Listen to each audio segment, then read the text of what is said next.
Right, we are live. Hey guys, how's it going? Welcome back to the WALES channel. We are here for a massive clash between two great sides. It is South Africa taking on Wales. I'm so nervous for this contest. I'm from New Zealand. We're currently sitting 2:45 a.m. here in New Zealand time at this matchup. It's going to be an absolutely awesome one. Do let me know your score predictions in the chat as well. We will be going through the lineups, and we have got about 20 minutes or so before this match does get underway. It's being played at Loftus in front of a massive South African crowd. They have actually mentioned that it is the largest South African crowd for a game up against Wales. So a monumental occasion, and hopefully it does live up to the expectations. Now, we did see a relatively close chess match between Australia and England for the first half, and then the tries were raining in the second. I think that this game might not be too far off that, how it is relatively close early on, and then maybe the Springboks are able to find their way away by quite some margin. But looking through, first of all, at the lineup of their home side, South Africa, it is Oxnashad, Bongi Mbonambi, and Frans Malherbe as the front row. An absolutely incredible forward pack for the Springboks in this contest. Then big Eben Etzebeth slotting in at number 4, Lou de Jager at number 5. So two very dangerous men in the locking department. Also in the loose boy trio, they have got Sia Khaleesi. Has had a little bit of a rough first season for the Sharks, but we'll be excited to get back into that bot kit as he does normally step up when the opportunity does arise. We have got Franco Mostert at number 7, the utility forward, and then Jasper Wiese slotting in at number 8. That is in the absence of Dwayne Vermeulen due to injury. Looking through at the back line, Faf de Klerk starts at 9. Number 10, they have gone Elton Yankees with Damien Dialende at 12 and Lokanyoam at number 13. Makazole Mapimpi, Cheslin Colby back in the lineup, and then Damian Valimza does get himself a big opportunity of slotting in at number 15. And also, what time is the game starting? Who won France versus Japan? So France were able to beat Japan, and this game is starting in approximately 18 minutes time, maybe even a little bit sooner. But as soon as it does, we are going to be doing the commentary for this contest. And hello, says Heinrich, hope you are doing well, Mum. This is going to be good, says Gareth there. And yeah, it's an absolutely massive occasion.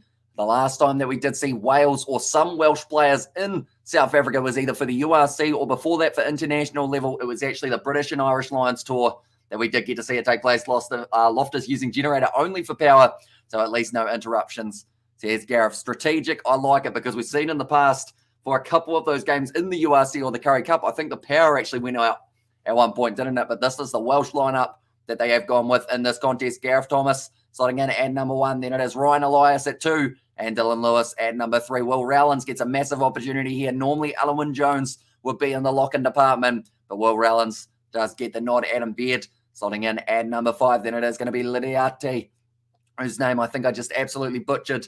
But hopefully he doesn't get the ball too much. Tommy Raffel, he has been sensational for the Leicester Tigers and now gets himself a chance at international level with Talupe Faletau back at number 8 after his injury last year. That did leave him out of the Welsh side for a little bit of some time. That then Kieran Hardy slotting in at number 9, Dan Bigger at 10, Nick Tompkins, George North, Josh Adams, Lewis Rees-Zammer, and then Liam Williams as the last man in that back line. So a very strong side. I'm looking forward to seeing what Wales can do here. And I know that the Springboks are heavily favourites for this contest, but I'm hoping we get to see an aggressive Welsh lineup and try and keep themselves in the game for as long as possible. And Wales played with South Africa for 37 games since 1906. Out of 37 games, South Africa won 30, says reality always wins. And the thing is, with that, South Africa, they have been beaten 6 times by Wales, but they have never won a game in South Africa, so they will be trying to make history for this match at Loftus. But looking through at the bench is someone who loves making a bit of history for himself, Malcolm Marx. Every time he makes his way onto the field as a super sub, he is dangerous, and I don't think this game will be any different. Stephen Kitsoff and Vincent Koch, 2 world-class scrummagers as the other options in the front row. Salman Morat might get himself a debut here in this contest alongside Heinrich Lowe, at number 20, Quagga Smith at 21, so they have gone with the bomb squad once again for 2022. And then Herschel Yankees, number 22.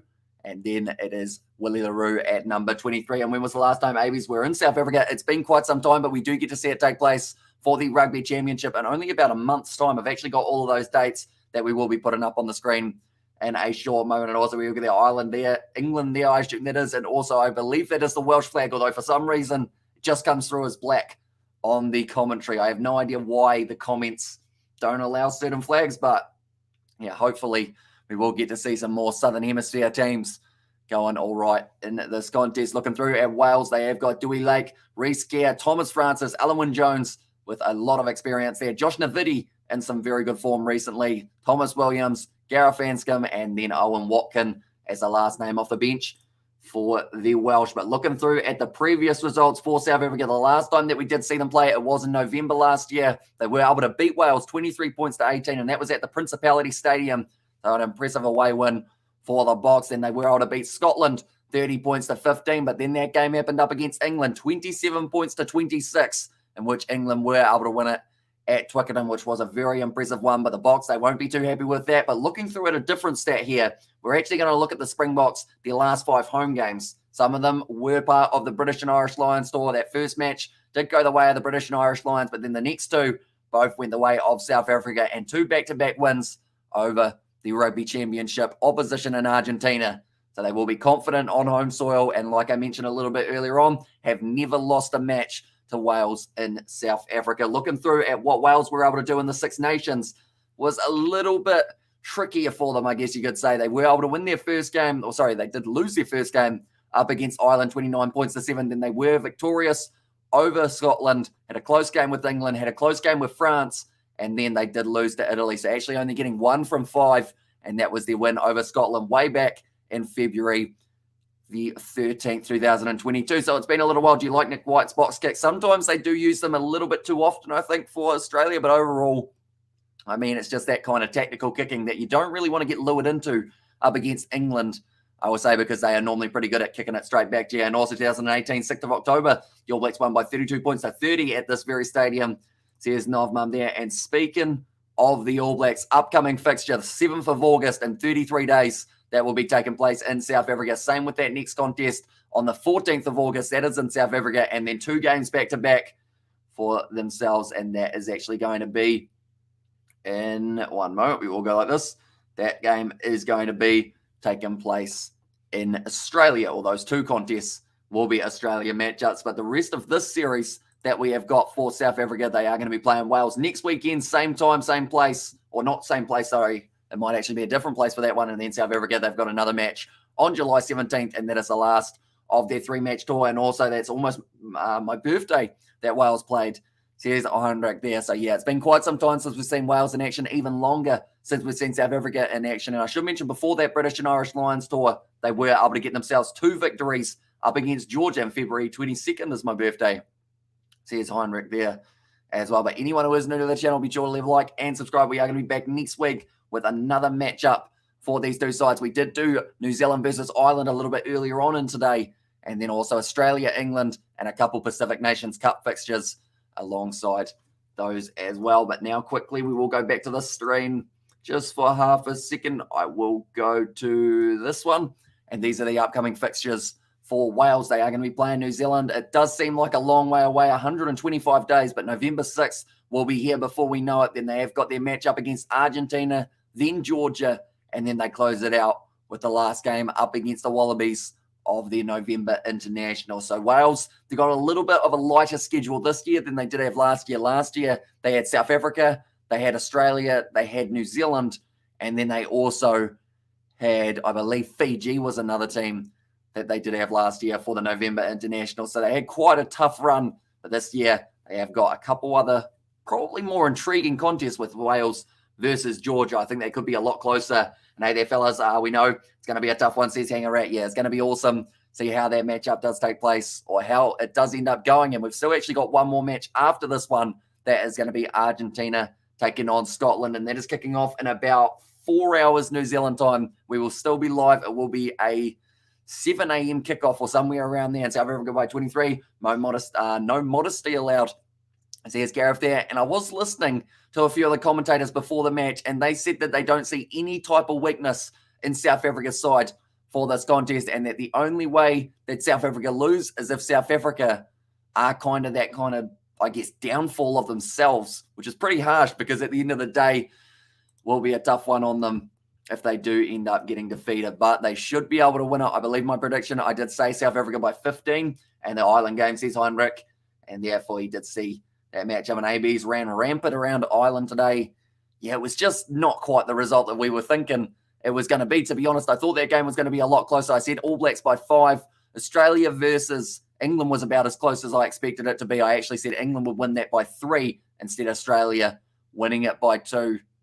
There were actually a few red cards in that contest, or red cards, yellow cards. Hopefully, we don't have too many of them throughout this matchup. And also, no weakness. You Elton is a walking weakness, as well, says Gareth there. And Cheslin Colby is on the games. It's been long. And there, as I says, reality always wins. Yeah, it's been quite some time since we've seen Cheslin Colby in action. Unfortunately, with an injury last year, did leave him out. And also, if Jasper Visa doesn't give away unnecessary penalties, the box will be great. And also, who do you go for? Says Ed, in this contest, South Africa at home, never beaten by Wales. In South Africa, you've got to go with the Springboks. But I want to see a big performance from the Welsh as well in this contest. They have nothing to lose. Come on, box. Says Rugby and also, will the game be shown here or just commentate? Just commentary for this one. Unfortunately, we are unable to show match footage due to the copyright kind of side of things, I should say. But currently, we're in Pretoria for this matchup at Loftus. It's a lot more full than it is behind me. I can tell you that much, because it is going to be exciting to see exactly how full they can get the ground. It is the largest crowd that they have ever had for a South Africa versus Wales game in South Africa. AB's looking strong. What happened to Ireland? Says it was Ed Vogel. They just didn't seem to quite be able to take their chances, unfortunately. It actually reminded me heavily of the game we saw between Fiji and Tonga, because Tonga had about 4 or 5 opportunities that just seemed to go wrong. And where's the other Kiwi lad? Says Hanger Rat. He is currently actually asleep. It is 3 a.m. here in New Zealand, so he was going to be waking up relatively early to, I believe, head up the road a little bit further. So that is why he is not here for this contest. But I will be going solo for this match and also the next one on the channel. But yeah, we might be able to get him back for one next week as well. The max temperature for this game, 16 degrees Celsius. That would be pretty decent. 11 kilometers of wind, so not a huge amount to fight against for the kickers in this contest. There was something about Eden Park when the All Blacks play season of mum, and normally they do start the season off a little bit slow for the All Blacks, but they did seem to just be able to manage the game very well up against Ireland, which is something that the Springboks will want to do here in front of this massive home crowd at Loftus. And it should have been a bigger score against Ireland. 2 of their tries weren't tries, says Cooper Cronk there.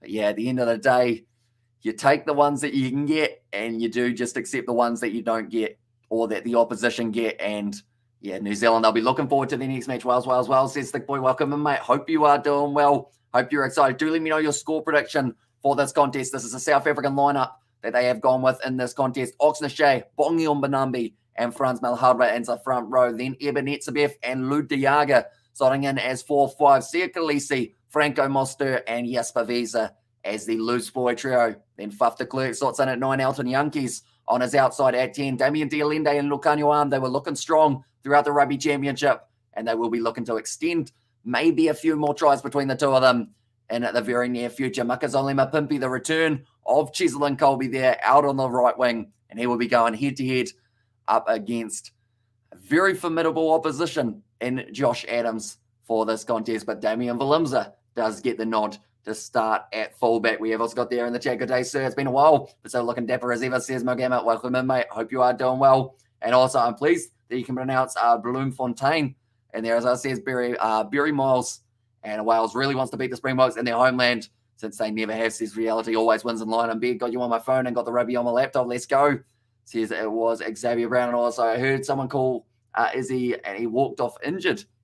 And so I was just Gareth for that contest. Yeah, it was an interesting one, seeing Israel Folau back in international kits and then getting injured so quickly. Speaking of kits, Kitsoff going to be coming off the bench for South Africa. He will certainly be one to watch for in the later stages, as the Stormers recently getting themselves the URC title as well. But looking through at Wales, Thomas, Elias, and Dylan Lewis in the front row, Rowlands, and also it will be Adam Beard at 5, so no Alwyn Jones in the starting lineup.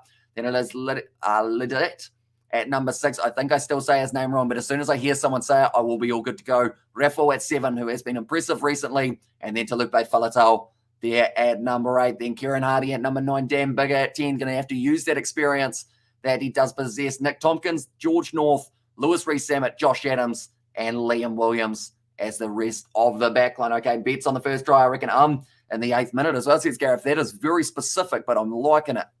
And Wales are going to start fast. The game plan, as always, says hang around. Although they did mention about the fact that sometimes with Warren Gatlin as the coach, they used to try and slow it down just a little bit more. Is Spark Sports any good?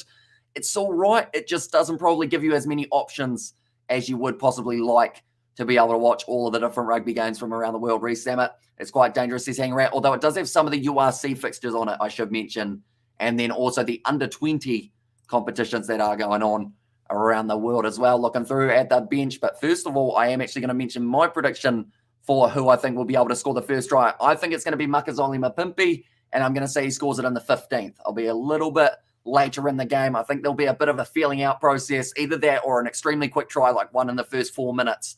I think that will be the two options in me brain. But looking through at South Africa's bench, Marks, Kitsoff and Koch, definitely the start of a bomb squad. Then it is Morat and Heinrich Lowe both making their debuts for the Springboks in this contest. Quagga Smith at 21, so they've gone with the 6-2 split here for South Africa, and then Herschel Yankees and Willie the Roo as the last two replacements for South Africa's bench. Dewey Lake, Reece Kerr, and Thomas Francis as the front row replacement for Wales. Alun Jones, Josh Navidi, Thomas Williams, Gareth Anscombe, and Owen Watkin as the last name there as well for Wales. And which international debutant player impressed you the most so far, says Ed Vogel? I would probably say, if we're talking about the game from this round, I'd say Leicester Nuku. He was very impressive, but then also alongside that, the youngster for England, he only had about 5 seconds on the field, but he managed to get himself the try.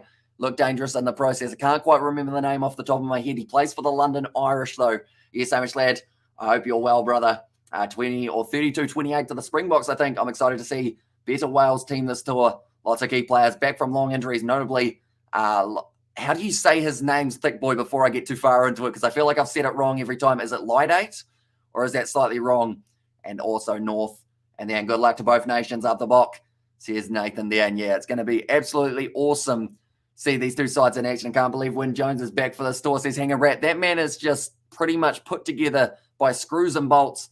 His name was, I don't know whether or not that was the case, James. I feel like he possibly wouldn't have let that be written down on the birth certificate. But this is a huge crowd for the Springboks, and they are just about to make their way out onto Loftus Versfeld for another massive test match.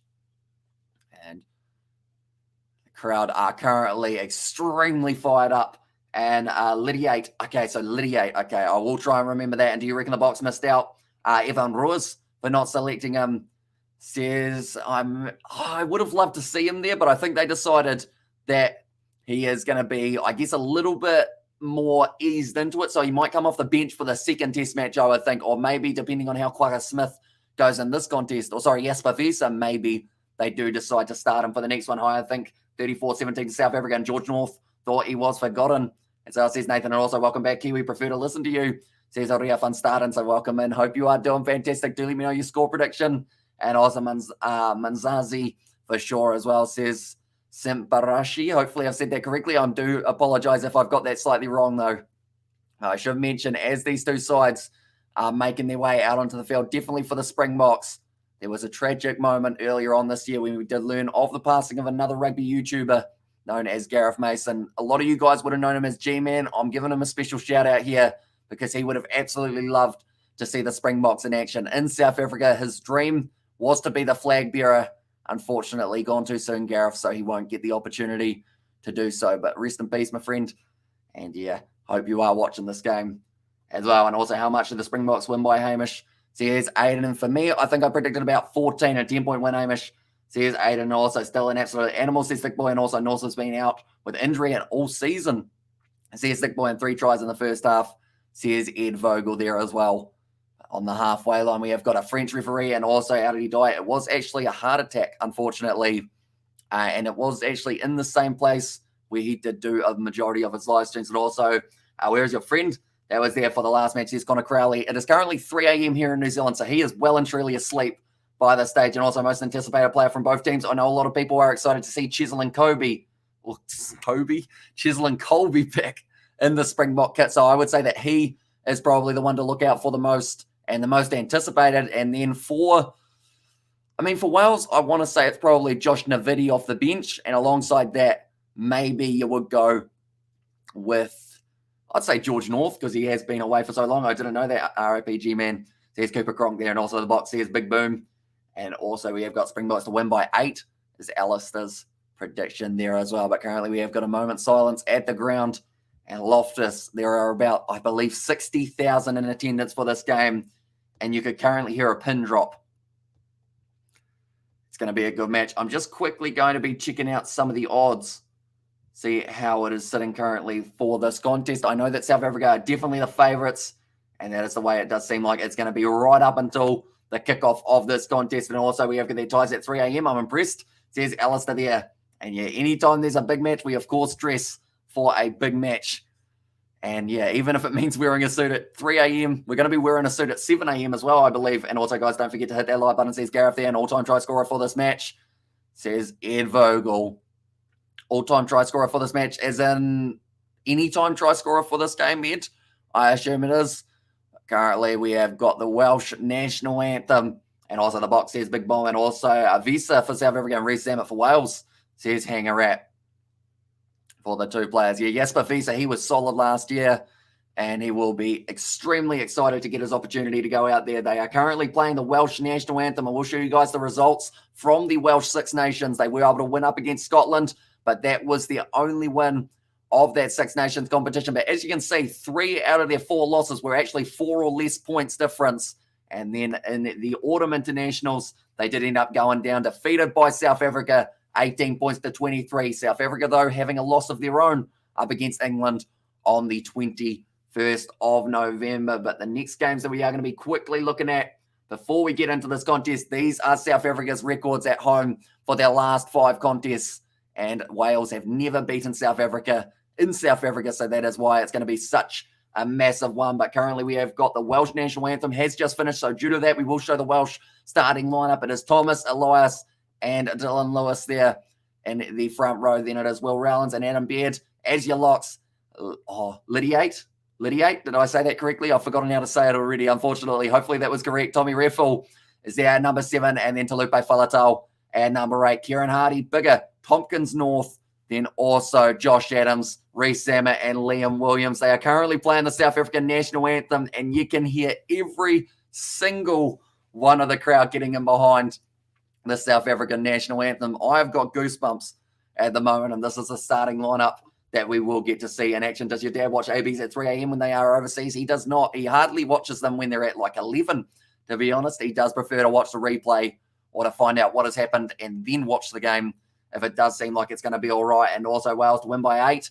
And there says Connor Crowley. And also hit the likes, thumbs up for South Africa, says Nathan there. But Oxnashe, Bongi Ombanambi, and Frans Malherbe as the front row. Eben Etzebeth and Ludiaga as the locks. Then Sia Khaleesi, Franco Mostert, and Jasper Visa slotting in as the loose forward trio. Faf de Klerk, Elton Yankees, Damien Dialende, Lukanyoan, the man on screen currently, Jeslyn Colby, Damien Willemse, and then Makazoli. Mapimpi there, watch out for Mapimpi, says Alistair. Yep, he's my pick to score the first try of the match, and I did say he would be able to score it in the 15th minute of this contest as well. Anyone wondering about the times of these future matches between these two sides as well, while we are at it, they are going to be playing at the exact same time next week and the week after, so a 3-match series.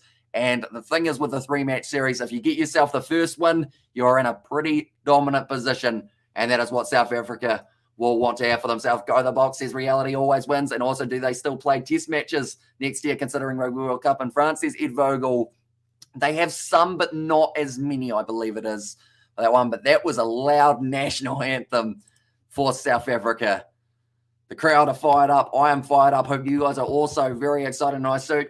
Could have shaved though, mate, says Jay. I have actually already had that one today, believe it or not. But I did mention that we've got a plan further into the live stream. Not for this one so much. I guess it could be for this one, though. I was going to have it as a forfeit that if one of the underdogs lost, like a major underdog won, then I would end up shaving this and going back to just the mustache. And you know what? I think this game's the one, possibly. So I'm going to say if Wales win this contest up against South Africa for the first time ever, I will shave this part and I will just go mustache for the next few weeks after this. So we'll have to wait and see how it goes. And also, who are the people that commented on the ABs versus Ireland game? They're my favourite commentators, better than any Aussies. So here's Xavier Brown there. I believe it was Justin Marshall and maybe who else was there in there as well? I think there was also Grant Nisbet, if I'm not wrong. And also, hey, Hamish Siddhartha, welcome in, mate. Hope you're doing brilliantly. Hope you're excited for this. I don't go the mo. So here's Jay there as well. Out Yankees warming up. Ludiaga slapping his neck. I think there might have been a mosquito or something trying to bother that man early on, but I don't think he will get bothered by them as soon as this one does take place. And also, I'll see with the beard afterwards, says Mo Gammon, and also Tony Johnson and Marshall. And also, no, you won't be shaven, says Craig Goodwin. Yeah, there's a good chance that I will get to keep it. And also, if you shave the mo and keep the beard, would be better set than I thought. Although I probably would look a little bit rougher with that one. And I'm thinking of that Nick White style mustache that I've gone with a couple times in the past. But this game was going to be kicking off at 3:05. We are only a couple minutes away from this matchup getting underway now. 3, 2, 1. We are ready to go, ladies and gentlemen. And it will be South Africa kicking off this game long, I should say. The crowd are electric. Talupe Faletau takes it in for Wales. They're currently 25 out from their own line. And it looks like Kieran Hardy wants to kick this one up high and shave your head and keep the beard in there, says Jay Hayes. That one's going to be kicked up nice and high towards the halfway line, trying to line it up. Jasper Wiese, he's put it down, and that was a little knock on from Franco Mostert, I believe, as well. Now Wales have got the possession. Dan Bigger looked like he did want to kick it for a second there, but Jasper Wiese able to shut him down. Now Hardy goes off to the short side. Off to the number 6, whose name, once again, I may need reminded of on how to say it. It's going to go short side to Josh Adams. Tackled by Cheslin Colby. Currently, Wales have had a lot more of the possession for the first minute of this contest than the Springboks. That's probably about all the possession that they want Wales to have, and also Wales to win by 6 tries. Not just 6.6 tries, and also Elton over Bigger, says AK and New Zealand commentators Tony Johnson, Ian Smith, and Justin Mushmallow. Says Nathan, it is a box kick once again. After it, Damian Valimza, it's a knock on. Although they've gone back for the penalty, they did say he was taken out in the air. And now it goes the penalty the way of South Africa. So Talupe Faletau, the man who has been penalised for that one, he's actually already had the ball a couple times throughout the early stages of this match. Talupe Faletau. And now Elton Yankees will be able to kick this one for the touchline. But do let me know, ladies and gentlemen, if you haven't already, who do you think will be able to score the first try of this contest? I think it's certainly going to be an entertaining one. And now Damian Valimza. I think he's going to have a big role here because Willie LaRue was there for a majority of it. So they have said that he was obstructed in the air. I think Talupe Faletau, he did go up for the ball as well, but just got the jump a little bit wrong and the timing was off. Bongi on Manami goes in. It's knocked on once again by South Africa. That is the third knock on we have seen it now. It's a beautiful one from Will Rowlands. Good low tackle made by Cheslin Colby. Brilliant clean out on Faf de Klerk as well. By was Gareth Thomas. Now backline Goodwin goes off to George North. One more pass and it's beautifully done. Lewis Rees-Zammit. He's looking for the corner. He's got the pace as well. And Lewis Rees-Zammit scores the try for Wales in the first 2 minutes. And that is the start to the match that they definitely would have been after their Wales. And that has certainly silenced the South African crowd. Although the thing is, it's still extremely early on in the match, of course. But Wales, Lewis Rees-Zammit scores the first try of the contest. I did mention about the fact that it was either going to be a very quick try or maybe one a little bit later on in the half. But 2 minutes in, Lewis Rees-Zammit scores the try for Wales. It's going to be a tough kick for Dan Bigger, but it was brilliantly done out the back line. Dodger says hang around, and also will be scrappy in the first half as usual. And then the try fest will start. And also, firstly, here's AK there. But Lewis Rees-Zammit, like they mentioned, the ground is hard. And he didn't really hit the ground and slide too much. He kind of just hit the ground and smashed for Lewis Rees-Zammit there. And I was like, well, that wasn't good, says Gareth. No, not the ideal start for South Africa in this contest. We'll get a lot worse if Dan Bigger can line up this kick, though, because it would be 7-0 and South Africa need to compete or to complete the Southern Hemisphere sweep. But they got their work cut out for them. And also, that was too easy, and Rees-Zammit is quick and dangerous. Yes, indeed. And Makazole Mapimpi was actually off his wing. That one's missed away to the side for Dan Bigger. So the score will remain 5-0 to Wales after 3 minutes. Brilliant start to the match.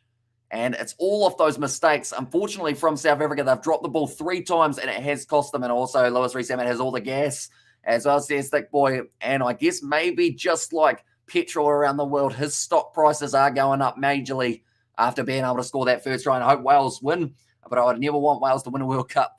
Says Xavier Brown, nicely taken by Talupe Faletau. Cheslin Colby makes the tackle on him. I'm looking at the enforcer, Eben Etzebeth, there around the side of the breakdown. He is certainly going to be one to watch out for, as he does normally bring that extra physicality and fires the Springboks up to be able to do great things. Now Damian Valimza runs up to halfway, trying to go through a gap. It doesn't quite work out for him. He has been shut down straight away by Ryan Elias, 40 metres out from the line now. Faf de Klerk goes back to Jasper Visa, the big number 8. Getting to start this match. I know a lot of people wanted to see Evan Ruas. It's kicked high from Elton Yankees. Liam Williams normally about as solid under the high ball as they come, and he's taken it beautifully. Springboks putting the pressure on in the breakdown, though. It's not quite available for them. They do have to release. Now Nick Tompkins joins the breakdown, leaves it for Kieran Hardy. And also come on Wales. And hopefully there's all the knock-ons from South Africa, says Craig Goodwin. And yeah, 3 in a row in the first 2 minutes or so was like massive, because normally we don't see 3 handling errors from South Africa in a whole first half. So maybe a few nerves in front of a massive crowd. That's what the All Blacks. But live in South Africa, says Tristan there. It's beautifully taken once again by Elton Yankees. Now Faf de Klerk goes off to the short side. Lucanio Arm tries to keep it in. But Angus Gardner says his foot was in touch, and Wales will have themselves to line up. Mapimpi, the Impy, is going to score the South African try, says Bianca. And I did predict that he would be able to score a try in the, what minute did I say it was going to be? I think I said he was going to score it in the 15th minute.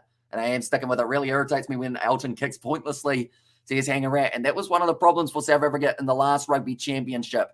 They were kicking that ball. Faf de Klerk, he was also possibly a little bit guilty of that. Willie LaRue, Andre Pollard, all players just getting rid of it a little bit too soon. But that running game up against the All Blacks in that last match when they ended up winning 31 points to 29 was absolutely sensational. That's a brilliant low kick.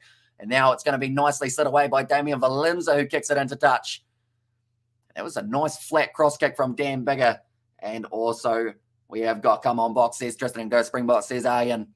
And there as well. But currently 6 minutes through this contest, it will once again be a Wales line out. So they have had more possession in the early stages, and they need to make sure that that is exactly how they keep the momentum in this match going. Okay, the line out has been called. And Eben Etzebeth is trying to decide whereabouts they go. Now, the benefit of South Africa's line out, when they do have that throw, they've gone to the front, though, to Talupe Faletau, taken nicely. Now trying to step through Kieran Hardy. He's shut down very quickly by Franco Mostert, though. You cannot afford to try and run it at him unless you want to get broken. Now passes back across. Wales hanging on to this ball beautifully in the early stages. And also South Africa first try to be set up by Lucanio Arm. There's Craig, and also remember, and it's the Great British and Irish Lions. Same jersey, different name. Fire up box, says Nathan. And then now it's going high. Chesil and Colby, brilliant take into the high ball, which gets an eruption from the crowd, as they are very happy to see him back. It's a penalty to Wales, though. And now they are going back for that initial penalty. And that makes the crowd go from cheering to booing pretty much within a split second.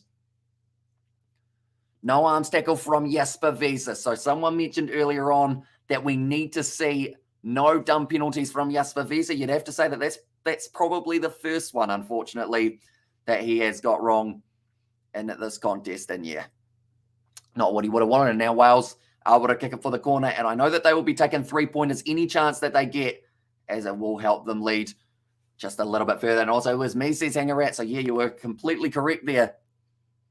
It looks like Jasper Visa just ended up leading with really no arms at all, which is why he did end up struggling a little bit. If Wales win, South Africa will drop down to third and New Zealand back up to first. With the New Zealand, or with the win against Ireland, AB's jumped back up to second. And my mate gave me the alarm. The Welsh scored in South Africa. Says it was Sebastian. So welcome in, mate. Hope you are doing well. Wales doing very nicely in the early stages of this contest. Lewis Rees-Zammit almost stolen. Etzebeth gets it for the Springboks. And now Jasper Visa is going to run a hard at the line. Is dragged down by Dan Bigger, or is he? He still manages to get an extra about 15 metres or so. Now Faf de Klerk goes back to Elton Yankees once again, going for the box kick, and it has almost gone straight sideways for South Africa. Brilliantly taken from Lewis Rees-Zammit. Great acceleration as well, but didn't quite link up with the man on his outside, which I believe was, I want to say it was Anscombe who was slotting in there. But now Hardy recycling quickly off to Bigger. Back to Will Rowell, and Talupe Faletau does well to dodge. South Africa is making them tired first, says Bianca there. And also the South African flag from Rick Spencer. Was that a drop goal attempt? Was that a drop goal? I think, did he get the distance on this, Dan Bigger? They're going to be checking this one. That might have been just a drop kick from Dan Bigger. And stupid friggin' box kick. Says Hangarat. And also keep watching. Says reality always wins. And also in that case, go Wales. Says Carlin there. Oh, Dan Bigger's actually bleeding out of the side of the head, which doesn't look too flash for him. All right, they're standing by. They're going to be checking this one. Now, initially, the commentators thought it was short. I actually thought it had a decent amount of distance on it, to be fair. But did he get enough?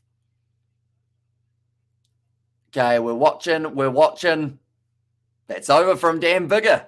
And that's going to be now 8 points to Wales and 0 to South Africa. So a useful 3 points there rather than trying to go for the penalty. Dan Bigger's actually struck that one beautifully from a good, I'd say about 40 meters out, was it?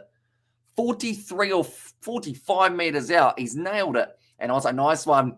Says Novmum there, and he got it. Says Hangarat. So, yeah, nicely done. He has got the bit of a cut on the side of his head. So, hopefully, that will be all right. He is just adjusting the boots now. But 8.5 minutes through this game, Wales are up 8 points to 0 in this contest. And also, South Africa always chase the score. Annoying. Says Hangarat. And also, Dan Kim Bigger off. Says it was a Rick Spencer. And also, the laughing face from Nathan as well. Right, he's got the Vaseline on the side of his head. Dan Bigger. Hopefully, that stops the bleeding for him. Drop goal in the first 10 minutes. Only Wales, I swear. Says Sebastian there. And I mean, strategic, I guess, an impressive kick. Just randomly kicked it. Yeah, 45 meters out. The last thing you expect when you're up against the Springboks in these early stages is a drop kick attempt from that far out. But now South Africa kick off to Lupe Faletau, takes it in an aggressive run forward. Cheslin Colby able to drag him down. He doesn't have a lot of size to him, but he certainly makes up for it in the strength and the determination that the youngster has got. But now it's gone high. Jasper Vesa takes a nicely good shot on him from Tommy Raffolo, taking him down on the halfway line. What do South Africa do from here? Do they try and kick it once again? Or do they decide to try and run the ball just a little bit? Bongi on Manumbi. Good tackle on him by Adam Beard. Now it looks like Faf de Klerk. He's rolling it back. It looks like he's going to be going for the box kick once again. The Springboks trying to go for that kicking territory game. Bloody Elton. Says Gareth there and also Wales for the win. Says Tim Fons in there. And currently a very good start to the match for them. Nicely taken by, it was now number 9, Kieran Hardy. Suplexed almost by Cheslin Colby, who is now off his wing, but it doesn't look like they're willing to use it out on that left-hand side. Ryan Elias, I should say, goes off to Lupe Faletau. Wales need to score while I have breath in their lungs. 5,000 feet up in their legs will struggle in 30 minutes, says Hangarat. Yeah, exactly right. Cheslin, or in fact, that was Evan Etzebeth. Completely different player than Cheslin Colby, you'd have to say. Completely different size, completely different stature. But it was a decent charge down, and now Wales will have themselves a lineup, and it is a good wake-up call for South Africa. So it's 1-2-3 MS, yeah, in front of a home crowd of 60,000 or so. Even Etzebeth, he's done well there, charging that one down, though. And also Wales will win because they are former Six Nations champs. Says Emilio there, but Ryan Elias throws the ball in, nicely taken by Adam Beard, and they look for the rolling maul. It has been sacked down by Ludiaga, and looks like this one will be a good opportunity to kick this one downfield, play a bit of the territory game early on for Wales. They have been told to use it, but first they will have one more carry for Thomas Francis. We will go like that. There we go. All right. Ball about to go up for Kieran Hardy. Almost charged down by Evan Etzebeth again. He's going to have to be very careful with that one. Close to the touchline. Brilliantly taken by Jasper Vesa, who just keeps in the field of play. But it's certainly a bit of a battle at the breakdown now. Big Franz Mohaber, he's just been spiked on his head. That didn't look too nice at all.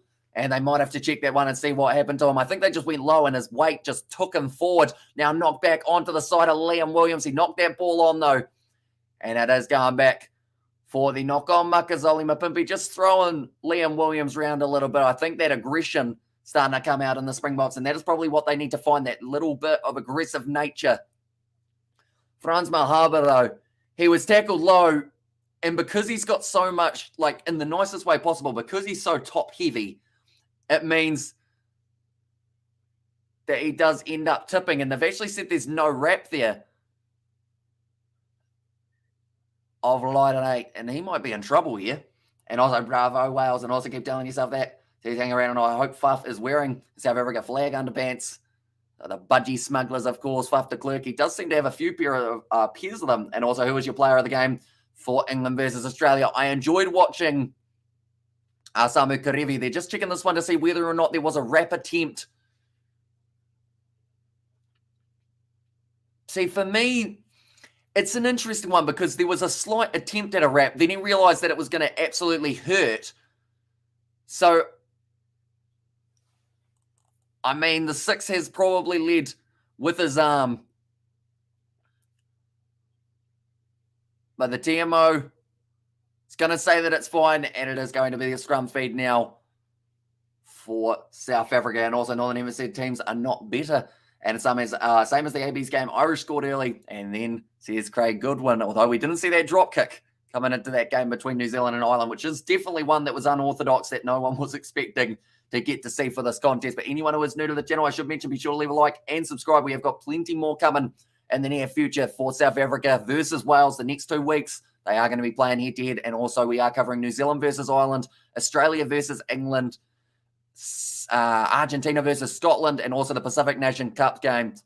That's going to be the advantage. That's going to be, I just sounded Italian, but it is the advantage to South Africa, and they do manage to get themselves the penalty 40 metres out at scrum time. Okay. I don't believe that Wales are very happy with that one, but illegal scrummaging. Frans Malherbe maybe getting dropped on his head and his neck has just fired up the big man a little bit more, and he's not really a guy you want to fire up because he already can well and truly shunt you backwards.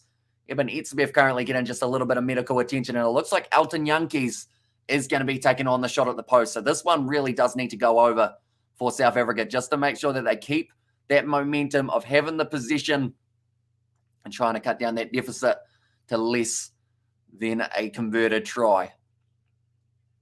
But yeah, straight down in the front row. I want to say it was actually Oxnard, and I think it was Dylan Lewis who went down on that front row who wasn't too keen on that big bok pack. Both over 900 kgs, I believe, in this fixture. Springboks, though, when you got Frans Malherbe in your front row, Bongion Banambi and Oxnard, you know you're going to have a pretty decent shove. Elton Jantjies, 43 metres out. Not the easiest kick for him to start the night off with. Is he going to be able to handle that pressure? I have to say, I love the Gilbert ball with the South African colours on it as well. I feel like anything with yellow on it, I would probably end up buying, which is why I'm kind of surprised I haven't got a Springbok kit yet. But I think everyone in New Zealand, if I bought a Springbok kit before I bought an All Blacks kit, I might end up having to go to South Africa. So if anyone's got a nice comfy couch that they wouldn't mind me staying on while I get deported from New Zealand, let me know. And hang your rat, bro. There's Emilio, and also we have our Super Rugby teams could compete in the Six Nations and do damage, in my opinion, says Carlin. And also, of course, Northern Hemisphere are better. It's Southern Hemisphere wins. It is a fluke, or the ref says Young there as well. But now about to line up this kick, Elton Jantjies, to make the score back to only a 5-point difference. 43 out on the angle, strikes it all right. And that looks pretty decent. Oh, it's hit the post. It's hit both posts. And now it is going to be back in the hands of Wales. How unlucky can you be? 2 posts hit in a row and give your soul to the braai. Says Sebastian, and also, sorry, who kicked that horrible cross kick while on the front foot. And there says Gareth as well, but that one is now going to be going into touch from Dan Bigg. A decent clearance, but that hit one post, then it hit the other for Elton Jantjies. And he'll be disappointed with that, the fact that he wasn't able to get it over. He hit the left hand upright, he hit the right hand upright, and then he almost hit the crossbar in the process as well. A big cheers, Wales. And then also, I say again, bloody Elton, says Gareth. So, yeah, you were talking about before the match, the weaknesses you did have in your side. Perhaps Elton Jantjies could be one. So, if you haven't got Pollard as your option at fly half, who would you have as the fly half other than Elton Jantjies and Handré Pollard? I'm trying to think through the squad that I've got. Frans Stein's injured. Morné Steyn has retired. Who else have we got there? I mean, you've got I like the look of Cade Volhutter, but he's not actually in the side. Attendance 51,767 for this contest. And also post miss, says Sebastian. It was post miss. Somehow managed to bounce his way back out. So pretty unlucky for Elton Jantjies for that first kick. It easily could have gone over if he got the bounce of the ball, but it did decide that it didn't want to help him out too much there as well. But Lewis Rees-Zammit, the try scorer early on in this match for Wales, Bongion Banambi. We are just seeing the highlights from early on with the mistakes, and it was actually all from that line-out mistake that the Welsh were able to go through and get themselves that first try of the contest. We did see that Bongion Banambi, Makazole Mapimpi off his wing and come on Bok. Let's get the Southern Hemisphere clean sweep. What a game for the Wallies. Says it was Marco Vanapola, Damian Valimza. So is he actually, because I know he's been playing a lot of 12 in the URC, if he also covers, actually he does cover 10, doesn't he? He's pretty much about as versatile of a back as you can find, that he can play almost anywhere in that back line and play it effectively. Damien Digalende, nice bit of crash ball there from the big South African lock. It's a live South African centre, I should say.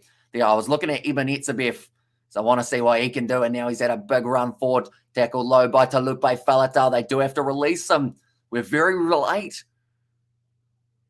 Okay, no clear release. Faster, please. That is fair enough because they took way too long to get rid of that one. Now, Lord Diaga. Damn, Bigger has to try and make the tackle on him. Faf de Klerk. Pearson gives it off to Damien Dialende. Good low tackle on him by Talupe Faletau, who's already made about 6 tackles throughout the first 15 minutes of this contest. Now, Faf de Klerk goes for the kick in behind. That's not really your option, I don't think, although it's going to sit up awkwardly. Lewis Rees-Zammit just lets it go into touch. And now it is going to be going back for the initial penalty. I don't like that kicking option. You're only about 30 metres out.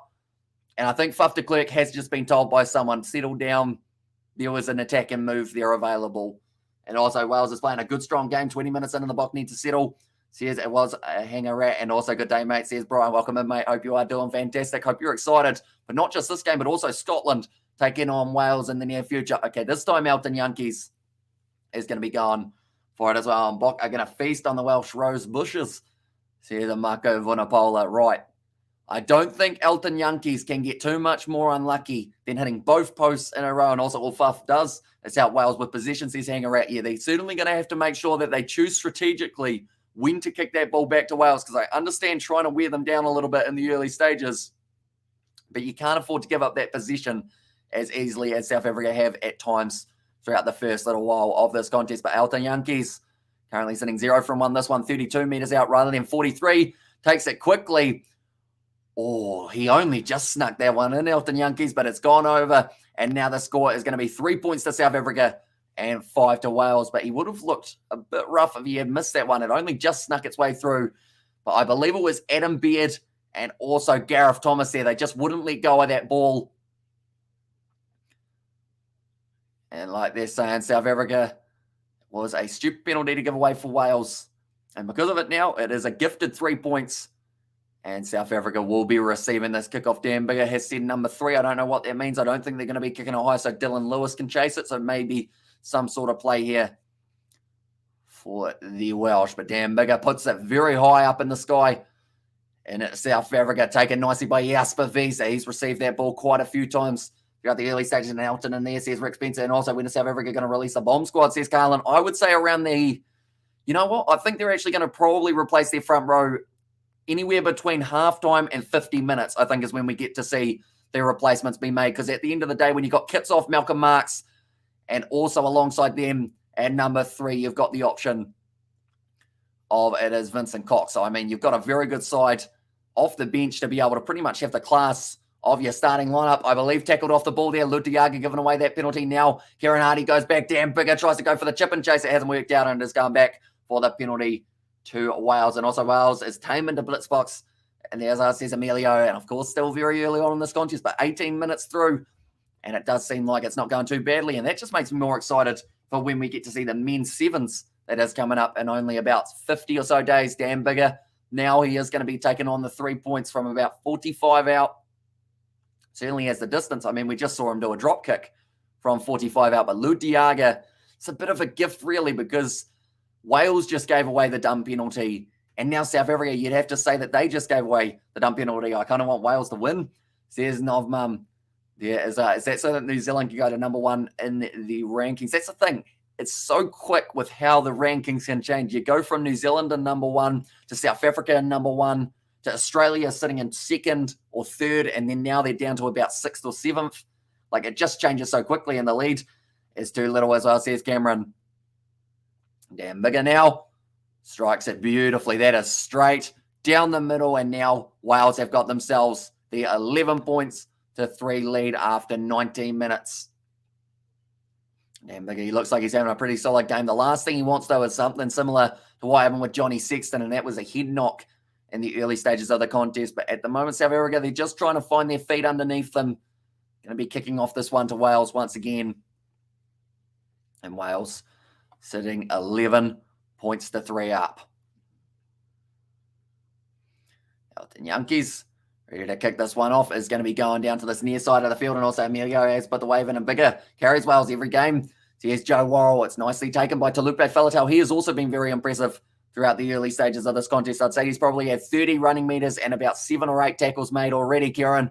Hardy has to rush there because the ball did pop out the back now. Lutiaga, and everyone just jumps on top of the South African halfback, or sorry, the Welsh halfback when he did get it wrong. Evan Etzebeth waiting for that one around the side. It is going to be Bongi Manambi and Frans Malharba making the tackle, penalty to South Africa for the players sealing off for Wales. And bravo Wales, says Emilio, and it is Will Rowlands this time who has been penalised. And South Africa, I believe that they will be taking the 3. So currently a seesaw of penalties between these two sides. And you take any points that you can at test match level. And also if the game were to finish now, we go New Zealand, France, South Africa, Ireland, Australia, England, Scotland, Wales, Argentina for the order there as well. So Scotland, Argentina could have a little bit on the line there. Definitely if Argentina are able to get themselves to win, would they go above Wales? No, probably not. Because how far behind were Wales for that one? And also go Bok. I support the ABs, but don't want my country to lose. Blocks, please heal our country. And also over there, hi Amsh and everyone, Wales playing well. They certainly are. They're doing very nicely for themselves at the moment. Wales here. Elton Yankees about to line up this kick from 31 metres out, so shouldn't be too much trouble for the Springboks flyout. But anyone who is new to the channel, I should mention, be sure to leave a like and subscribe. I've just given you a big like, mate, says Rick Spencer. Do appreciate it a lot. And yeah, anyone who is new, be sure to hit that subscribe button as well. But Elton Yankees, a little bit more of an angle on this one. Should still be. Oh, he's shanked it. It's gone away to the right, unfortunately, and that means that the score will remain at 11 points to Wales and 3 to South Africa. A few nervous faces already in the crowd.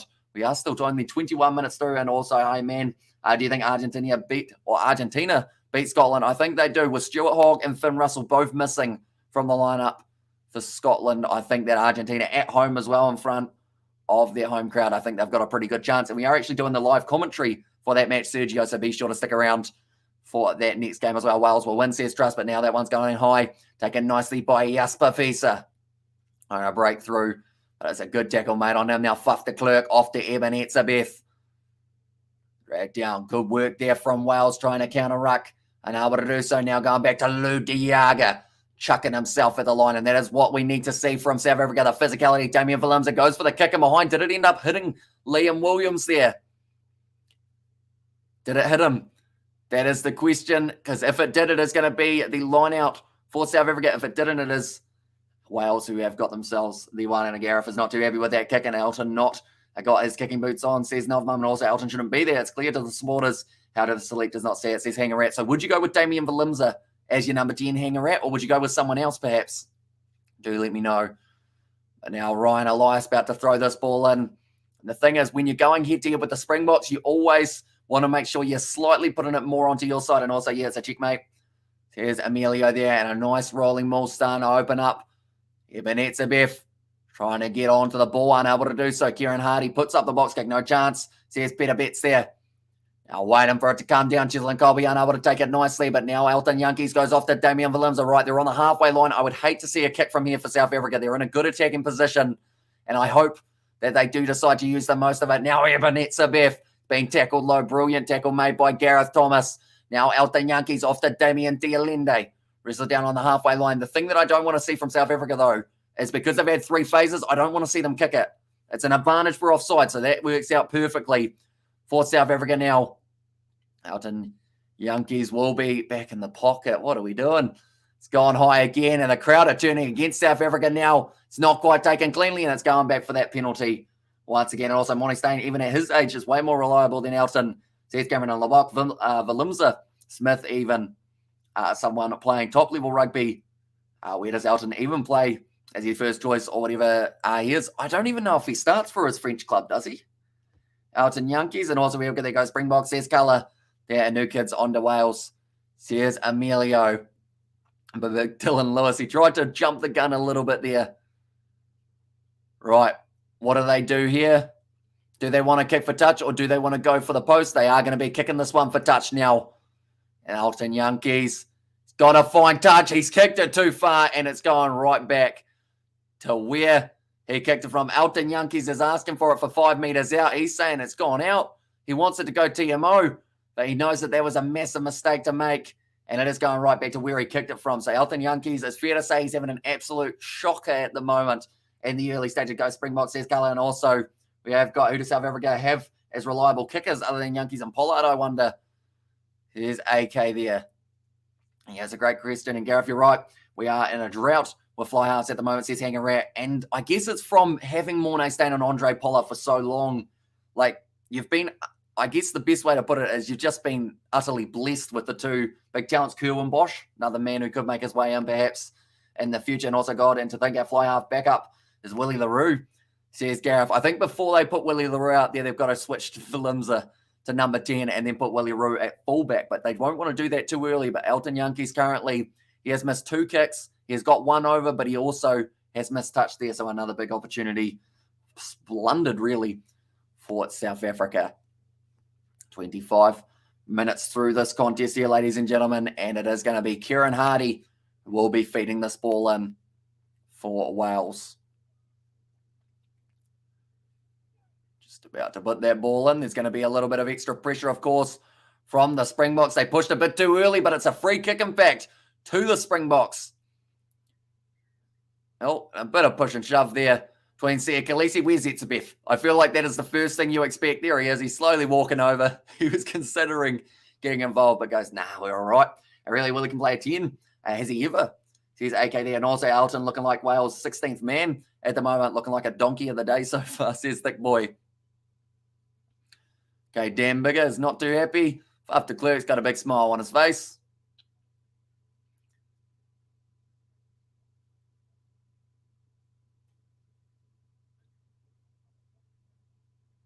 Okay, it's going to be a scrum 10 metres forward. They are going to be advancing as Kieran Hardy did not give up the ball when he was supposed to. And like they're saying, a little bit of argy-bargy out there between the sides. We knew it was going to be a physical encounter, and also Springbok will come back strong in the second half, says Sergio. And the big thing is, the Springboks, other than kicking that ball away, their running game hasn't looked too bad. The problem is they've only gone for 3 phases, and then they kick it, which isn't what we want to see. We want to see about 6 or 7 phases, and if you're not moving forward, then you consider kicking. But for now, when you got Chisel and Colby, Makazole Mapimpi, Lucanio Arm, Damian Valimza, this back line has got potential of breaking the line. Who is the ref? It is the French referee in charge. I can't quite think of his name off the top of my head, unfortunately. But yeah, he is French. Now fed in. South Africa possibly trying to get themselves a possible advantage. But now Jasper Wiese breaks off the back, just throws himself at Bigger. And he as well and truly managed. Oh, Faf de Klerk has dove there as well.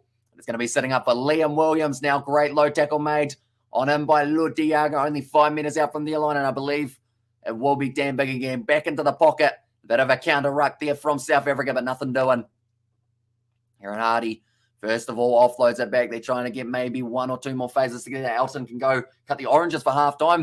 If he keeps this up now, Dan Bigger gives it a good clearing kick down to halfway. Do South Africa take it quickly? Makazole Mapimpi does. I like that aggression from the Blitz box, or sorry, the Springboks now. Damian Valimza, nice run, almost up to the 22. Just like that, you make an extra 20 meters. That might have been a knock-on from Faf de Klerk on the ground, but no one saw it. So it is going to be play on. Just for now, rolling the wrong way there, and it's another advantage against Wales. Now Lotiaga. All right, he's forward. Damian Valimza, nice pop pass up to Sia Khaleesi. Now Faf de Klerk goes short side. Was to Lupe Faletau offside? He was. They might consider that as slightly cynical and unusual for a French to give us the time of the day. Says Hanger out there, and also Elton's funny haircut going straight through now. Elton Yankees, he was only a couple meters out. He's given it off to Oxnashare. And that was probably the best thing we have seen from Elton Yankees throughout the early stages of this contest, but there was a mistake. Okay, Damian Valimza, or not Damian Valimza, sorry, Damian Dialende currently fired up, and they have got the dinging bell around at Loftus. And also, what did I say about Jasper Wiese? So here's a hanger rat there as well. Right, it is going to be timeout. Dan Big is fired up. And I think he's just telling some of his team to calm down a little bit, boys. We don't want to give away dumb penalties. But I know that there was, I think it was initially Damian Dialende that actually dragged Liam Williams over the breakdown, I think is what they might be going upstairs to look at here. I don't think it was anything too cynical, but there was initially going to be the penalty going away of South Africa anyway, so I don't think it will be enough to be able to overrule that. Currently, the crowd, they are absolutely chanting at the top of their lungs here for this contest. Right, we don't want to spoil this, is what the French referee has said. He's sick of the biff. Speak with 15, please. Speak with number... Oh, he's actually said number 7.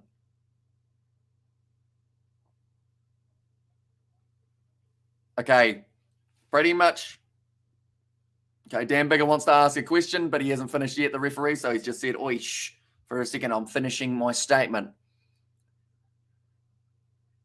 Okay, what's the difference between the little scuffle up there where you march us back 10 and that one is the question from Dan Bigger, and he's pretty much told to go back to his mark. He was getting none of it for the referee there, but 28 minutes through this contest, Dan Bigger, I think he's just having a chat to his team saying we're not going to get the better of the push and shove here, and we're going to keep a cool, calm head here, see what we can do in this contest as well. But currently sitting very nicely in favour of South Africa, sitting very nicely in favour of Wales, 11 points to 3.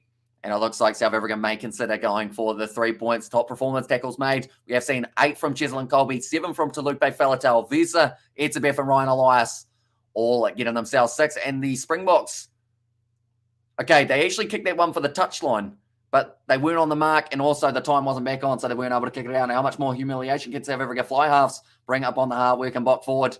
Here's AK and also Dan Bigger flapping his arms, yelling at the ref. Soccer player tendencies. It's a decent kick from Elton Yankees. He certainly would have preferred the first one, though.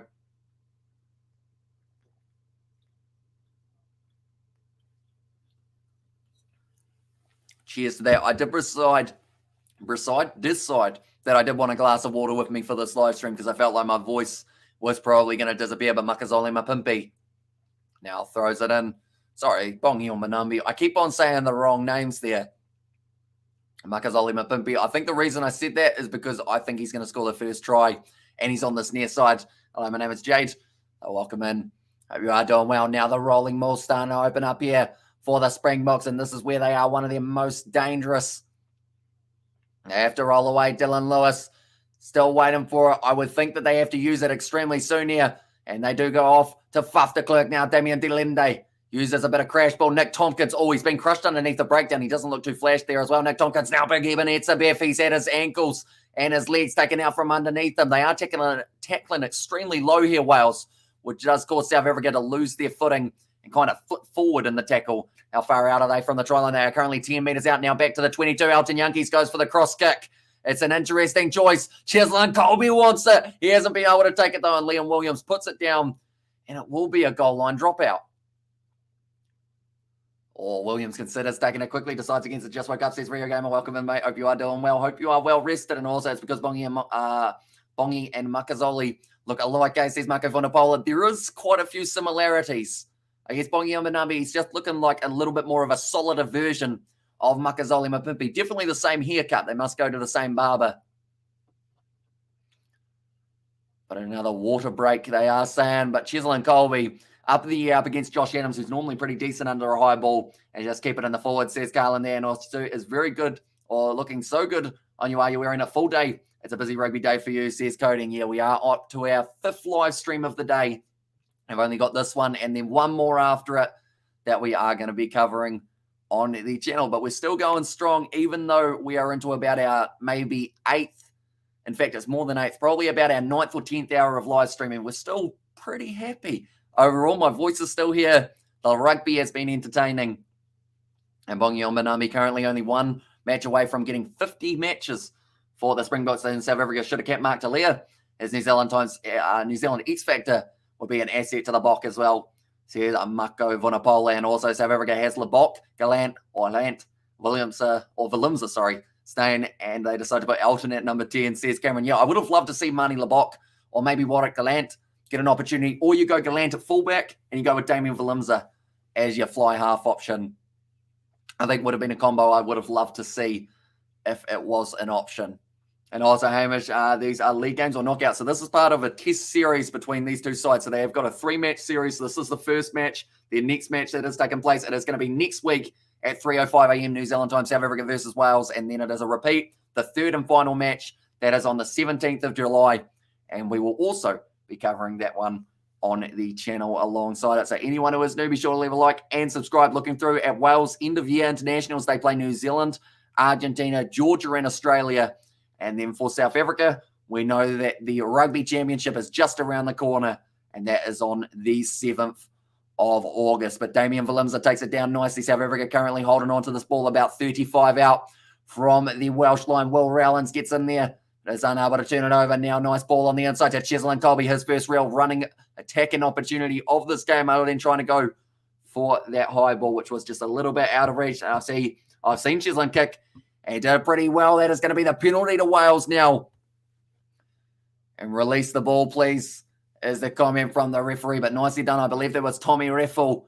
And Ludiaga is the man who is penalised. This is some good work here from Wales early on in the breakdown. Still 8 points difference, and they will be kicking this one for the touchline. The key for Wales, for me, is bigger. As long as he's out there, they should be able to have a decent crack at the Springbok side, but there's still a second half of rugby. Thing is that Wales played together a lot this year. South Africa is 38 minutes into their 2022 season. They need to settle in as well, says Hanger Rat. And yeah, with 51,000 pretty much South African fans in attendance, I know that there's a few Welsh supporters in there, but pretty much 50,000 South African supporters. You know that the pressure, normally South Africa are one of those sides that pressure doesn't faze them, but first opportunity in front of a massive crowd. We've got to remember the British and Irish Lions tour, there were no crowds at all. Oh, yeah, that was close. To be an all, Lewis Rees-Zammit kicks it a mind. He's got pace. It sits up, and Lewis Rees-Zammit scores again. And they might be checking this one, but I believe Wales have just got themselves another try in this contest, and they will be 16 points to 3 up if Lewis Rees-Zammit has had this one sit up the way that he needed it to. It was another mistake from Elton Yankees, unfortunately, but there was a huge amount of pressure on him, and to be honest, it wasn't the best option to go to the back initially. And Elton Yankees, yeah, a lot of pressure on him. It did go backwards, and then from there, Sia Khaleesi unable to hang on to it. Sits up for Lewis Rees-Zammit, and he scores the try. Absolutely cowardly by Elton. Going to take contact and gave the ball to the smaller man. So here's Gareth there, and also the try. And go Wales. Yes, go Wales. And Lewis Rees-Zammit hat-trick. Sikius says it was Marco Vanapola, but that is the second try of the match now. Lewis Rees-Zammit, he is heading towards that hat-trick. And Wales are now sitting on 16 points with a nice, easy kick to come for Dan Biggar, which does mean that it is going to be sitting at 18 points to Wales and 3 to South Africa. And also go to your bench, South Africa. I believe they will at halftime. They will certainly be emptying that front row to try and cause some sort of impact. And I think you've got to get Elton Yankees off the field. Unfortunately, it's not his day. And one of the biggest things as a player and a coach, you've got to admit when someone is not playing well, and you've got to work out how you can adjust that to not just really get them off the field, but find a way of replacing that gap that they've caused. And also, if it's a try, this will be incredibly bloody embarrassing, or incredibly embarrassing for the SA, says Hang. And also, this will be an upset if Wales win. It certainly would be. They were huge underdogs in this contest, and they have never won in South Africa before. This is giving me the England 2018 vibes, where South Africa came back from like 20-odd points behind, says average YouTube user. And also, come on, Wales, says Ollie there as well. But currently, 18 points for Wales, 3 for South Africa. And now going for the box kick once again, Kieran Hardy. There is 15 points difference between these two sides. Nicely taken by Jasper Wiese. Another try for Wales. Wouldn't quite secure this fixture, but it would certainly help them towards it. Bongi on Banambi. Now off to Oxnashire. 45 metres out. And I believe South Africa, you can't kick it again. The crowd are booing as well. In fact, the home crowd are turning against the South Africans in this matchup, and they have given the possession straight back into the hands of Wales. And also, come on, Wales, I'm so proud, says Ollie on Hookham now. And also, Khaleesi hasn't played well at all this season, and he is still picked, which is really a pain in the ass, says Kurt. Because I know that we were talking earlier on one of our other live streams about who you would have as your number 6. I know that Marcel Kurtzer had a pretty good season. Who else would you have in that loose forward trio that you might try out? Would you give it to Dion Forey? Did play pretty nicely. Now down to Damian Willemse on the halfway line. Currently 5 minutes left of this first half. Straight in the breakdown for Dylan Lewis. It bounces out the back to Faf de Klerk. Now off to, it was Jasper Wiese. No hands, Wales. Is the call there? Elton too busy trying to find follow women into airplane toilets and practicing the dive, says Gareth. And they're going back. And it is a forward pass, which now means that the scrum feed goes to Wales on the halfway line. It's clear that Rassie isn't allowed to give his input. There's Hanger Rat there, and also Elton Yankees has always sucked playing for the Bok, much like Mwanga playing for the ABs. And also, was anyone expecting this at the start of this game? Great Welsh rugby so far, says Thick Boy. Yeah, it's been absolutely brilliant from Wales. They've been able to take the most of their opportunities. And 6, Quacker Smith, 7, Franco Moster, and number 8, Evan Roos. That would be an awesome loose forward trio to see. I want to see Evan Roos get his debut, hopefully in the next game. If he doesn't, possibly wasted an opportunity, because, I mean, you see that intensity that he brings to the Stormers. They won the URC. He was the Players' Player of the Year for the URC, but it looks like Dylan Lewis just getting a little bit of maybe some sort of massaging oil on the inner thigh here. Okay, they are just having a bit of a chat here. Meters made, 58 from Damian Valimza, 2 defenders beaten, and 4 carries. That stat for me says he should be running the ball a lot more than they are letting him at the moment, unfortunately. The tactical kicking from South Africa hasn't quite been on the money today. And to be honest, Wales have hardly made a mistake under the high ball, which makes it a lot harder. And yes, Quagga is smaller, but like a dynamo. Says Hanger Rat there, and he is going to be coming off the bench in the later stage of the Springboks. They're playing like goats. Says Jan there. And also, any of you seen Elton in person? 5 foot nothing, but walks with his arm 20 centimeters away from his body like he's a big boy. Says Gareth there as well. I mean, to be fair, you need a lot of confidence to have a haircut to the extent of that. Like, even my hair, I try and hide it when I go out in public, let alone having like that kind of sick sideways one. And Quagga's crooked nose makes him play well. You think it's like a compass to the try line, maybe, that it always points north. Is that nice to say? Not really, but he's a very good player, Quagga Smith, so we can say stuff like that about him. And he's probably going to score a try later on in Elton's stupid haircut, bro. WF. Is that creature on your head? Now, Bongi on Manambi, just having a bit of a chat there with his opposition front row and Ryan Elias. Only another 4 minutes left, and also he uses it as a sight. Says it Hanger Rat there. And Ryan Elias doesn't look too impressed at the moment with the fact that Bongi Manambi's trying to give him scrum advice, although I would probably take it from Bongi Manambi. Not exactly a bad man in the scrums for South Africa. Like they're saying, South Africa, they are on the back foot for this matchup, but at scrum time, they have actually been probably the stronger of the two sides throughout the early stages. But anyone who is new to the channel, be sure to leave a like and subscribe. Like I mentioned, we are going to be back for the match between Argentina and Scotland. It's going to be pushed forward, and it's out the back now to Kieran Hardy. It was a low pass off to Dan Biggo. Step round, Fuff the Clerks tackle brilliantly. Lukanu arm trying to get straight over the ball to Lupe Faletau. Cleans up now for Wales. They are 40 metres out from the line, and they would absolutely love the opportunity to get themselves some more points before the end of the first half. Great ball retention, and also Marco and you guys make you play that as well. Says Gerhard, it's going to be stolen there by South Africa. Nicely done. It is an advantage for the South Africans as well. Elton Yankees goes off now to Damian Dialenda. Great fend. Another good fend. Ball on the inside to Damian Valimza. And now off to Fuff the Clerk. He's caught by Dan Bigger, though, who has been able to drag him down very nicely. Dan Bigger, he tried to get out of there, but he is going to be given as the penalty advantage. Now, you would say that it could look cynical, but he just had nowhere to go there. Dan Bigger, he was trying to get out, and yet, hasn't recovered enough. Says Gareth, and also we're there. What's happening with Peter Steph-Toy? Is he still injured, Brew? Says it was Marco Vanapola. Yeah, I think he is still currently working on getting back into the Springboks. I'm hoping to see him at some stage soon, though, because he's a great player. He's just been plagued with injuries throughout his career, sadly.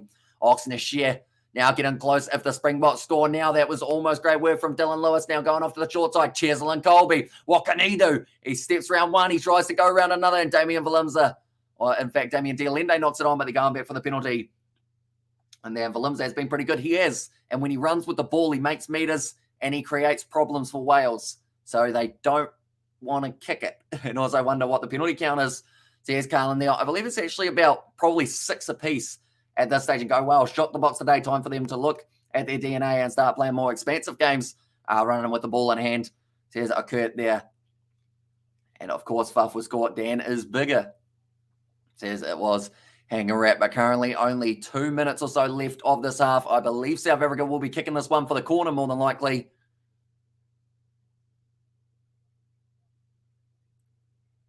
Dan Bigger's gone to the bin for the yellow card. That is massive for him. And no, Wales after 12 or so penalties. Says Gareth there, but they've said that it's a cynical one from Dan Bigger. Now, I mentioned about the fact that it could look cynical, but I just think he got muddled. He was upside down and didn't really have anywhere to roll. But now it is going to be the captain, Dan Bigger, off the field. I'm going to look at the replay and see if he had the opportunity to get out of there. So he makes the tackle on Fuff de Klerk. Then from there, he slides over. He's stuck underneath. And he is going to be going off the field now. And also, what did he get a yellow for? He was slowing down the play and also couldn't kick predictable. So he's hanging right there. Definitely when they have got the man advantage as well. But this is a massive opportunity for the Springboks to get back into this contest. 38 minutes through. Could we see a Springboks rolling maul try just around the corner? Bongi Umbanambi goes in. taken by Mostert. And it's a good, solid set foundation from Wales, trying to slow South Africa down. It's not really marching forward. They have been told to use it once. Oh, you know what? That's good defense from Wales. And they are going to have to use it once again. Still waiting for a buff to Klerk. They've been given long enough. And this is going to be a scrum to Wales now. Yes, it is. Brilliant work from the Welsh. And also, now come on, Wales. Keep going and damn bigger for excuses or for excess use of flapping the arms and whinging at the ref like Johnny Sexton does. So here's a Marco Vunipola, but a mistake from South Africa at the rolling ball once again. That is twice now. Bigger is off, bigger off. And there's says Bianca and also take Khaleesi off and bring on Heinrich Lowe. Yeah, on debut for this contest. Talupe Faletau's had a brilliant game. And Fuff is a moron, says Hanger at. Yeah, as soon as you're told to use it, you've got to get rid of it. Or else, if you have the chance of it going down, you're going to be in a little bit of trouble. I wouldn't be surprised if they do end up getting a penalty here, Wales. They might consider just waiting it out and then kicking it into touch and going into halftime with a 15-point lead. Currently 8.5 minutes left of the damn bigger red card. Or sorry, the yellow card, sorry. Now about to go down for the last set play, I would like to think it would be of the match, other than maybe a line out if anything else does arise.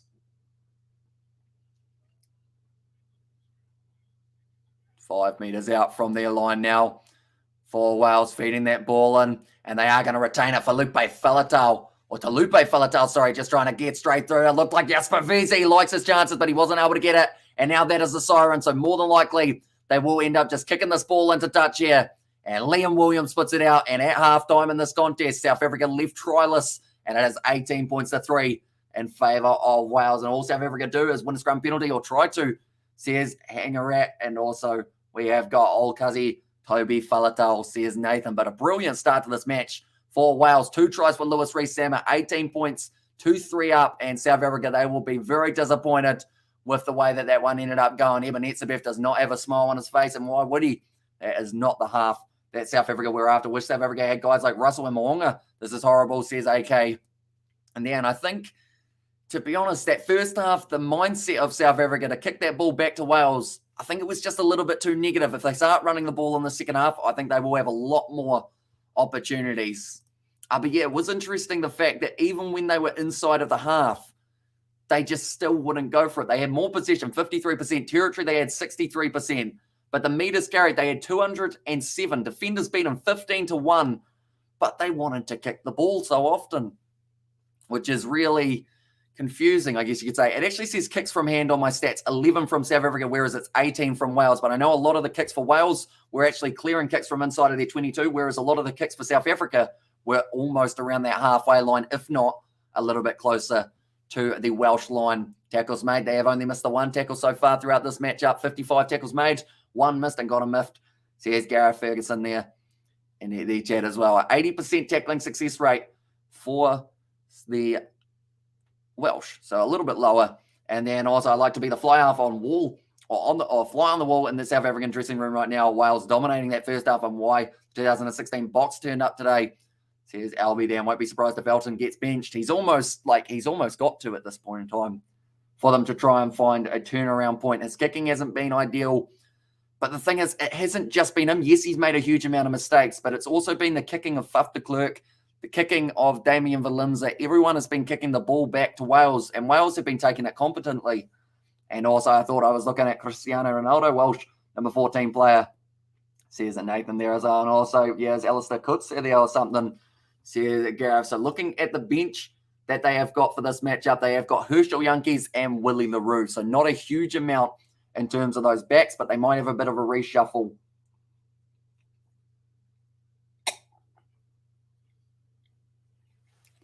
Which might actually not be a terrible idea, to be fair as well. Wales, there's still some great options. Navidi, going to be big. Alan Wynne-Jones with that experience factor in the later stages of the match. But South Africa with Malcolm Marx, Stephen Kitsoff, and Vincent Koch.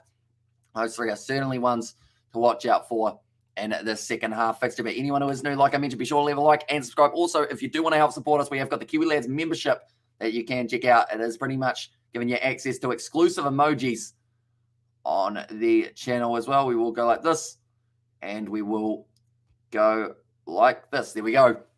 I was just making sure we were all running smoothly, and we certainly are for this contest. And also, Wales have got some speed. They certainly do. Lewis Rees-Zammit, one of the quickest players in world rugby today. If Elton stays on, we are in trouble, and it's a bigger whinger than Farrell says, albeit it's close for those two. I would say it depends on the penalty situation, I think. And also, I don't know about that Elton. I had an outstanding pass to Lewis Rees-Zammit for that second try, says Thick Boy. And also, I guess you're a top auctioneer. That is the main job as well, says Rick Spencer. That's the thing. I've been told that I could either go into auctioneering or horse racing if I did decide that I wanted to go down a different career path in the future. Just got back. Oh, no, come on, Bok. Looks like your beard might be coming off, but sure hope not, says Craig. I've just had that realization that I said that if Wales win, I had to shave the beard, didn't I? Damn. That's actually... I can't believe I made that deal on this one because I thought this game was going to be a lot different, to be honest. And also last year, Elton won the game against the ABs. Says Tristan Zan just got back. Oh, no, come on, Bok. Looks like your beard might be coming off. And also Bok. And there, as I says, Ryan also rather Colby at 10 than Valimza. And also one swallow doesn't make a summer, says Gareth there as well. But currently sitting 18 points to 3. The thing is, two halves of rugby, the first one didn't go the way of South Africa. The second half certainly could, though. And the interesting side of things is these commentators at the start of the match, their exact words were, we don't see any weakness in South Africa for this contest. So we have no idea how they could actually go down in this contest. And now we're sitting here with the adversity side. And what team do you support, lad? Says Megan. I mean, if the Springboks win, I get to keep my beard. If the Springboks lose, I have to lose my beard. So that would be a bit unfortunate, but we would end up in the situation of just having the mustache. And Elton Yankees has been an absolute, or has had an absolute shocker. He has a history of making poor decisions and poor kicks in crucial games. Very disappointing, says the Wilderness Channel. And I said that Elton was a gamble, says Eduardo there as well. Damn it, Gareth, says hang a rat for that one. I can't go back on your word now, says no, I'm a man of my word. If it happens, it happens.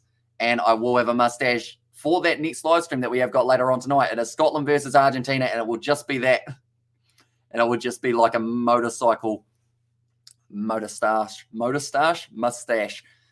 that one. And also, he's definitely hit and miss, says Carlin. And yeah, unfortunately for South Africa, it has been a pretty shaky start to this one. The last match that he did end up playing was in November last year. Wales had the advantage of playing in the Six Nations, although of that competition, they only won one of their contests.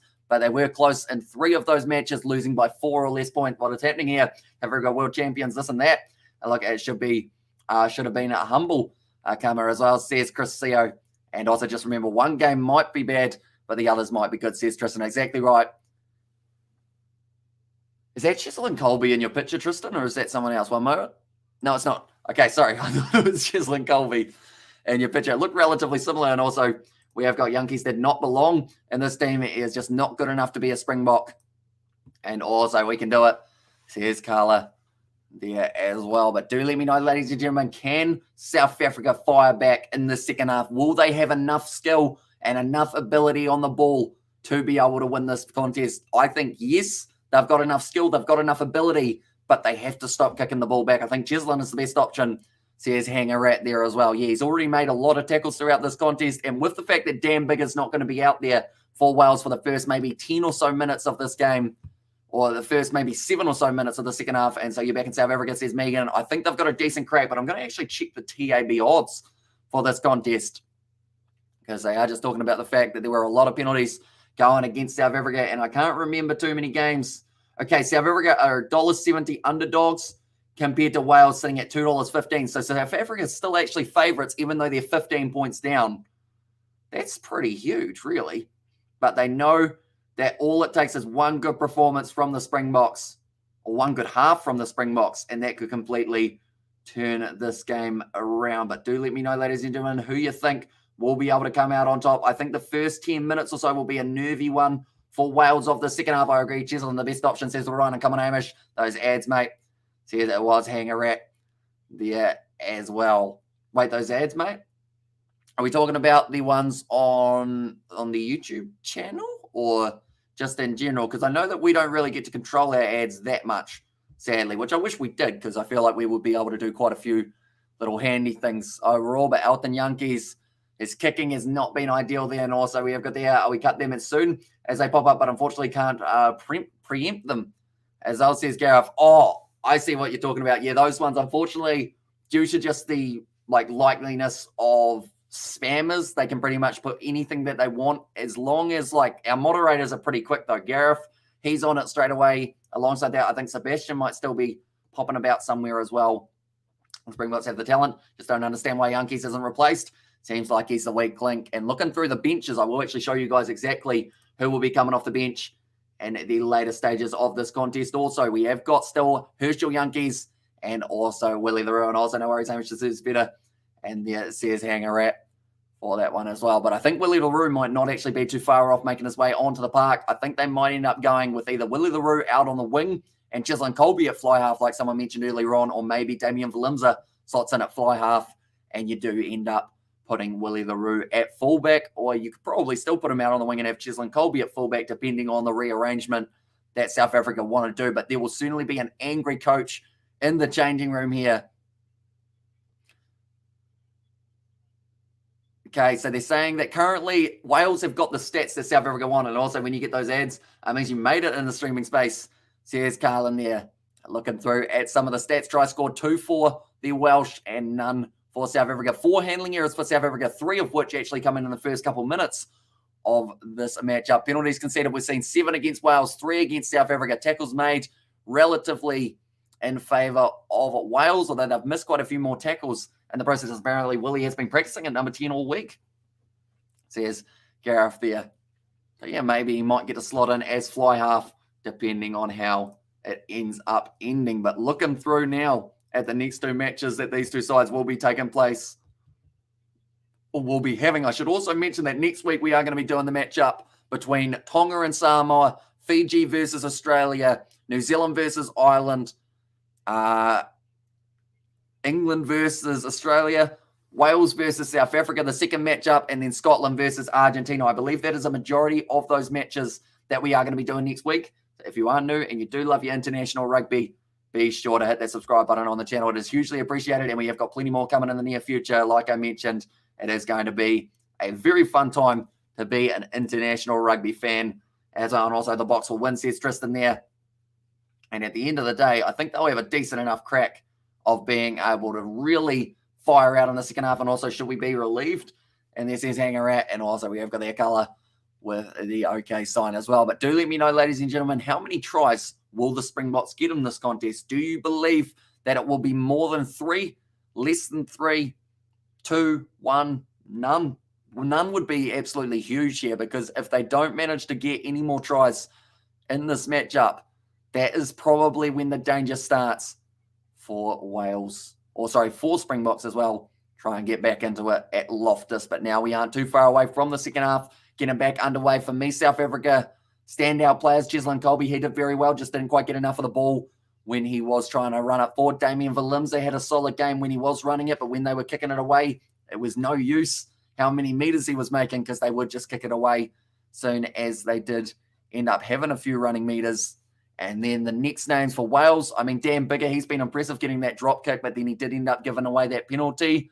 Alongside him, Talupe Faletau has been brilliant in this contest. And then I would say Lewis Rees-Zammit scored 2 tries, was able to run them in. And yes, they were relative run-ins, but when you've got that much pace, I feel like it's just pretty much a skill in itself. And can South Africa come back? Please let me know. Says Megan, they've got a decent chance, but nothing is for sure in rugby, and it's a struggle keeping Willie fresh for the big game. But back to the rugby as well. Says JJ Pimpy or Colby will score the first try, and also we can't even blame the ref, damn it, says Gareth. Yeah, it's a tricky day when that happens, when the referee hasn't even really had the worst performance out there, I guess you could say. Elton Yankees, though, probably not happy with that first half. I think South Africa will get 2 or 3 more tries, and then or get 2 or 3 in the series, says Hangarat there. And I should mention, it was mentioned a little bit earlier on as well, and also 3 tries converted if you're offering, says Bianca there. I mean, 3 tries would be very handy for the Springboks, and it would mean that I possibly get to keep my beard, because if we do end up with Wales winning this match, this part that I am holding here, the mustache stays, everything else goes, and I'm going to be sitting there with just a mustache for the next live stream and get in there. Wales, says Neil. Yeah, they've played extremely well throughout the early stages. You'll look really pretty without your face fuzz, says Rick Spencer. And yeah, I've been letting it grow out a little bit. It's been chilly here. We're currently sitting at about 1 degree here in New Zealand. So I decided to try and keep it for a little bit longer, but I always have it as some sort of forfeit. Like anytime I lose my facial hair, it is because either a team has lost that weren't supposed to lose, or I do some sort of forfeit with likes with you guys as well. Like it's all based around the channel pretty much, I guess you could say. And also Yankees is bad as well, says Ryan. And also we're lucky to have 3, says Tommy there. And yeah, Elton Yankees unfortunately missing 2 of the kicks earlier on. And also it's fleshing around, says Gareth, not at this stage by the looks of it. I assume he's probably enjoying this game from a pub, and he will certainly be enjoying it as it sits currently. I don't believe we're too far away from the second half getting back into this contest, and South Africa will come back, but not enough. I want them to win, but it doesn't look good, says Hanging Rat. And you'd have to say if they win from here, either Wales have to really have a bad half and just completely blow it. Because for me at the moment, I think everyone would agree as well, South Africa don't deserve to win this game the way that they've played so far. Now, that's not saying that they won't deserve to win it by the end of the match, but you'd have to say from the amount of mistakes, the handling errors, everything along those lines, that Wales probably at this stage were the better side. But the second half, it can completely change the game, and you're going to look like a 90s or 70s Pawn King, says Richard there. And also South Africa will win this game, says Carla there. And if Elton stops being a wannabe Carlos Spencer, although he's his mentor, says it was a Nathan there as well. But Khaleesi back out on the field. He's fired up. He's Dallin Bongi on Benambi. Right, let's bloody go here. We didn't have the best of the first half. It's bloody dark. Let's go home soon. But first of all, let's win this contest and push that like button, people. Says Russell Down. What do you think of the Irish performance today? They gave, says Porter. It was weird. It wasn't the Irish performance that I expected. I thought the game was going to be a lot closer. I was hoping to see a bit more of that fight from Ireland, but it was similar to what we saw between Tonga and Fiji, how they had about 2 or 3 opportunities that were so close yet so far away from being able to make their way over the line. Like Josh Van den Flair dropping that ball, being held up about 2 or 3 times. The All Blacks defence was very solid, and Ireland just weren't quite able to make their way through. I do see Willie LaRue out there on the field now. So Elton Yankees, I don't believe, has made his way back out onto the park for this second half. So Damien Valimza, what is the plan here? I think he is still going to be staying out there and may end up slotting in at fly half. And also Prayers can change the game. Lord help South Africa at least try to pray, says Peter. And also I can see I'm going to have to say, imagine being South Africa, says Gareth, for that one. And also I agree with you. First half of the block was nowhere, says Rohan, but the second half now underway. South Africa will be taking it. Lord Diaga taking it nicely, and they'll be looking to get themselves straight back into this contest as soon as possible. Good choice, says Richard Evans. Yeah, as well. Now Faf de Klerk looks like he is going to be going for that box kick. Oh, penalty for offside. So straight away, South Africa get themselves the penalty, and South Africa will pull it off, says Bianca there. And also LaRue needs his expertise right now. And that's the thing. He went from being that guy last season that no one wanted to see to now he could be a game saver and maybe a match changer for the South Africans as well. And also South Africa have done it before against England in 2018, 2 games in a row after being 20 points behind. So yeah, they can sometimes be a slow starter, although that will not help. They didn't find touch with that kick. Now Liam Williams chasing after it. Damien Valimza tackled low. Brilliant low tackle made by Liam Williams, who bounces out of that one and now makes his way back towards being fullback. Now on the short side, Bongi on Benambi. So LaRue comes straight on for Yankees. And also I'm waiting to say JLD keeping it back for now, as well, says it was JP. And also we've got there Hamish. Any subs so far? So just the one of Willie LaRue going off the field, or going on the field, sorry. Williams taking it beautifully, tackled low by Cheslin Colby, and a big shot on him. Now you'd have to say there wasn't the rolling away, so he's not allowed to go for that ball. He's still trying to get it, Franz Malhaba, and that's a penalty here. Player not being able to roll away, Lord Diaga, state your claim, LaRue. And there was last year's Carlin. So yeah, other than that though, just that one sub has been made. But now Wales, they won't mind this too much. Still another 6 minutes left of the damn bigger card. Liam Williams will be looking to kick this one for touch, but currently 42 minutes down, so another 38 minutes left. They need less than a point a minute. They need less than 1 point every 2 minutes here for South Africa. And Springbok fans will be getting frustrated, says Novmum. Yeah, it's just little mistakes, and that's another mistake. Liam Williams this time not finding touch, and Faf de Klerk Did he take it outside of his 22? It must have been very close to it. Now to Lupe Faletau, wasn't able to clean that one up. Brilliant kick downfield from Faf de Klerk. Okay, there is a blow of the whistle here. I think they are just going to be checking something possibly here.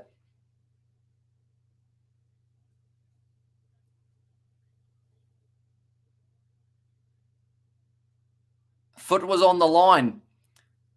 So the mark is here. Is that... Okay, so Wales are going to have themselves the line out here. It was a little bit confusing for a second there. Time is off. We have a problem with communication, says the French referee. And the time is off while they do try and sort that out for him as well. Liam Williams just asking the question. He can't hear anyone. Okay, a little bit of a stoppage in play, something that we probably didn't want to see when it's only 2.5 minutes into the second half, but it seems like now... Okay, I couldn't hear him, so we need to fix the comms. And also, only load shedding can save the Springboks now. Here's RJJ, although I will mention, apparently they've got the backup generators already, pretty much prepared at the ground. So they've already thought of that. So that will not be able to help them out. Unless, of course, someone's turned off the backup generators as well, which might not be a terrible idea at the moment. See how it goes for them. But I should mention that in about 3 hours' time, we are going to be doing our next live stream, ladies and gentlemen, and that will be Scotland versus Argentina, taking place from Argentina. We will be live for that game, so be sure to check that out as well. If you are new, be sure to leave a like and subscribe. The Box need to capitalize on the 14-man situation. They certainly do.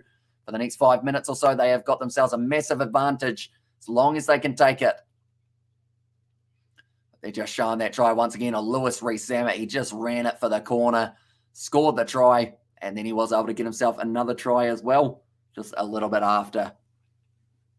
Ryan Elias throws it in. It's going to be knocked backwards. Nicely taken there by Dylan Lewis. He had a huge amount of pressure on him by Ludiaga. It looks like more than likely Wales. It's actually been called as inside. I wouldn't necessarily agree with that. I think he was taking it back. They will be able to go with a few more phases. And also, let's go Pumas and Hamish. When do you sleep, mate? Says Hanger Rat. So normally during the weekend, I do sleep pretty much during the day, any chance that I get. But during the week, I'm kind of slightly normal-ish for the time now. Nice run forward from it was Kieran Hardy. Only made a couple meters in the process, though. But yeah, weekend-wise, we have currently been up for about, I'd say, 16, maybe more hours, about 16. That's a penalty to South Africa. And by the time that we do go to bed, it will be about 22 hours awake. Now, Ryan Elias not too happy with that one. Still 4 minutes left. Willie LaRue looking like he might consider going for the corner. This could be the momentum shift that South Africa need. Okay, Willie LaRue sounds like he kind of wants the 3 points. No, they do kick for the corner, and it will be Faf de Klerk, and also Hamish has his dream job. Says Cameron there as well. All right, Faf de Klerk kicks it for the corner, and he does manage to find touch 5 meters out. Big opportunity now for the Box. Also, I hope Scotland can win. I was born there, and they're doing amazingly well considering they have less players than an Auckland competition, or that an Auckland competition to pick the national team.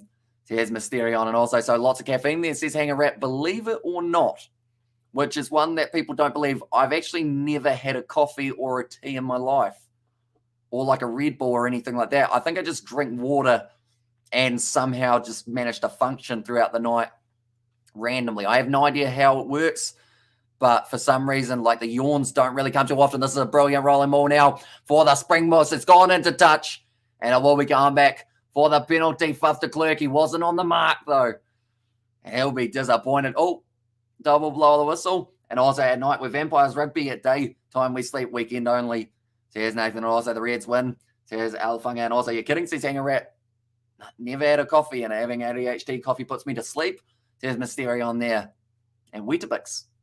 There's Porter, of course. An important factor is having a nice breakfast, which I normally have at about 7 p.m.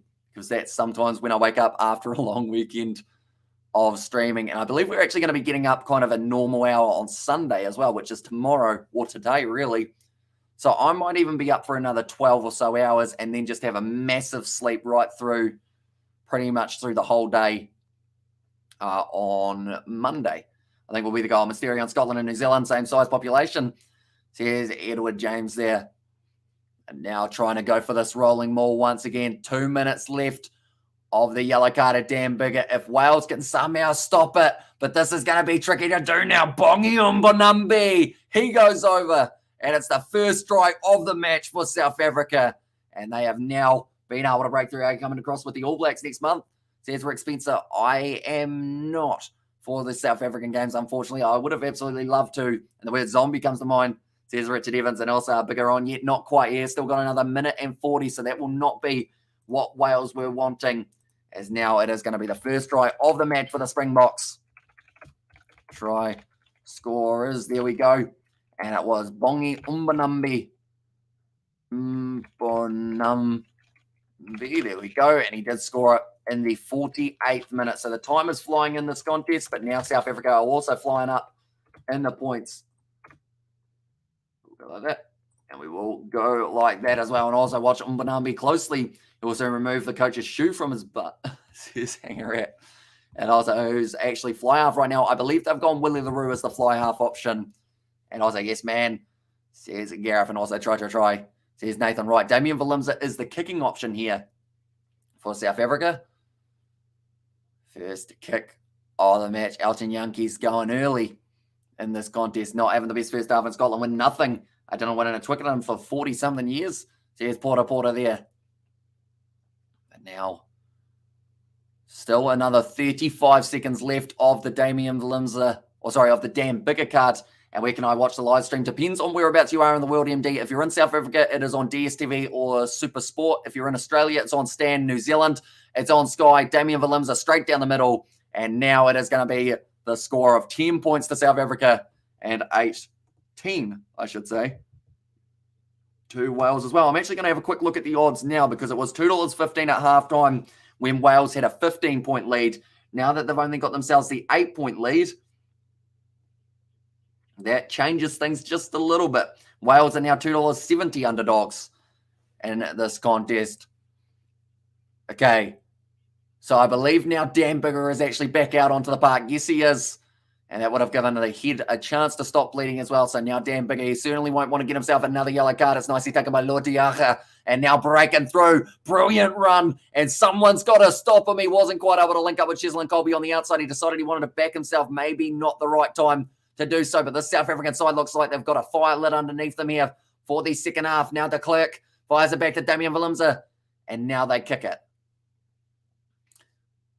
Taken by Dan Biggar, and now close to the turnover there for South Africa, and they do end up winning the penalty there. And very nicely done once again. South Africa have 30 minutes to win this half. Says hang around and 8 points behind with Biggar back. It'll be a tougher game.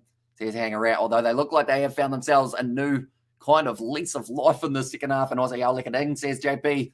And then to Edward James, are you ignoring the fact that soccer is the biggest winter sport and only the elite schools play rugby, says Mysterion. And also, it has nothing to do with population or Romania, Georgia, Argentina, and Italy would be world beaters, but like Scotland, soccer is the most popular sport in those countries too. Now, Fluff de Klerk looks like he's going for the corner. Malcolm Marks making his way out onto the park now.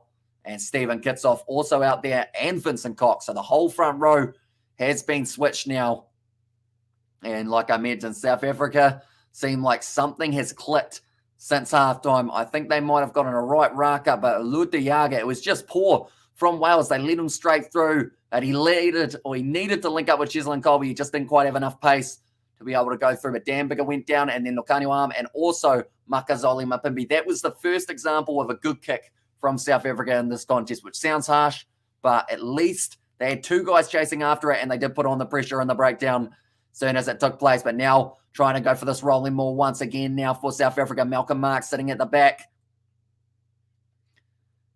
They want to go straight up the middle, but it looks like Wales holding relatively strong, and no elite schools here in Wales. There's Tamir now breaking off the back. Great low tackle made by, it was Raffle over the ball. Almost turned over from Will Rowell, and now Ludiaka once again. Good run forward. I don't believe that's going to be a turnover. No, it's not. Now Fluff de Klerk back to Stephen Kitsoff. Oh, okay, 5 readers offside, and I think number 18 there has knocked himself out. Now Cheslin Colby down the wing, trying to break through. It's a good tackle made by Liam Williams, but the advantage going the way of South Africa currently. It's another penalty. I think that one of the players is completely knocked unconscious. Okay, but a push and shove. There might even be another yellow card here. Josh Adams doesn't look too flash, and also we have got the Mysterio, and yeah, good argument to a degree. Well, not only elite skills, and also we've got there. I've worked in Wales a few times, great country. Says hang a rat there. But I believe it was the number 18, Thomas Francis, has only just made his way out onto the field. Initially got penalised, I think, for being offside. And where's the water boy hydrate? And there is our wall. That reminds me, I've got some water here myself.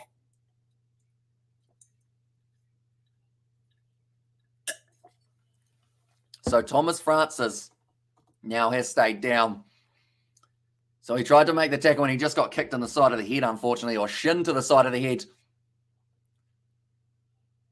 Yeah, and he was knocked out before he hit the ground there. Thomas Francis, unfortunately, it is a tough lesson to learn.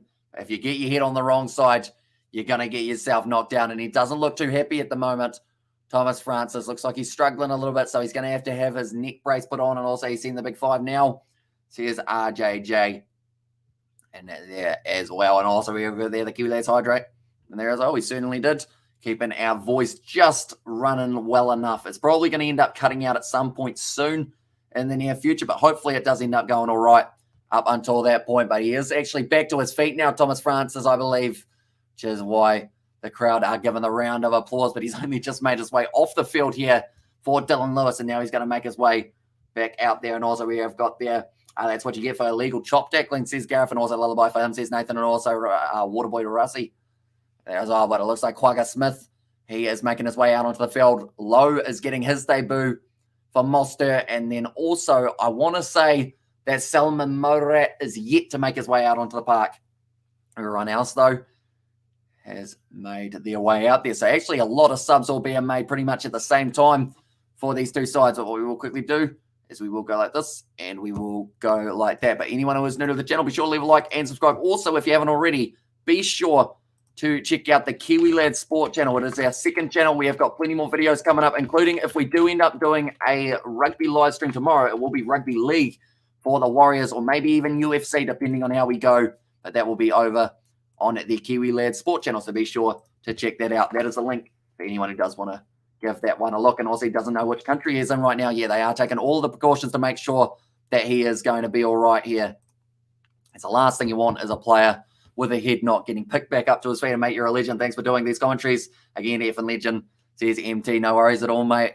We are currently sitting 4:30 a.m. here in New Zealand, but we're never going to miss a Springbok game, that is for sure. And we've actually also got a Springbok, or not a Springbok, another live stream a bit later on tonight, and that will be the matchup taking place between Scotland and Argentina. So plenty more coming up on the channel.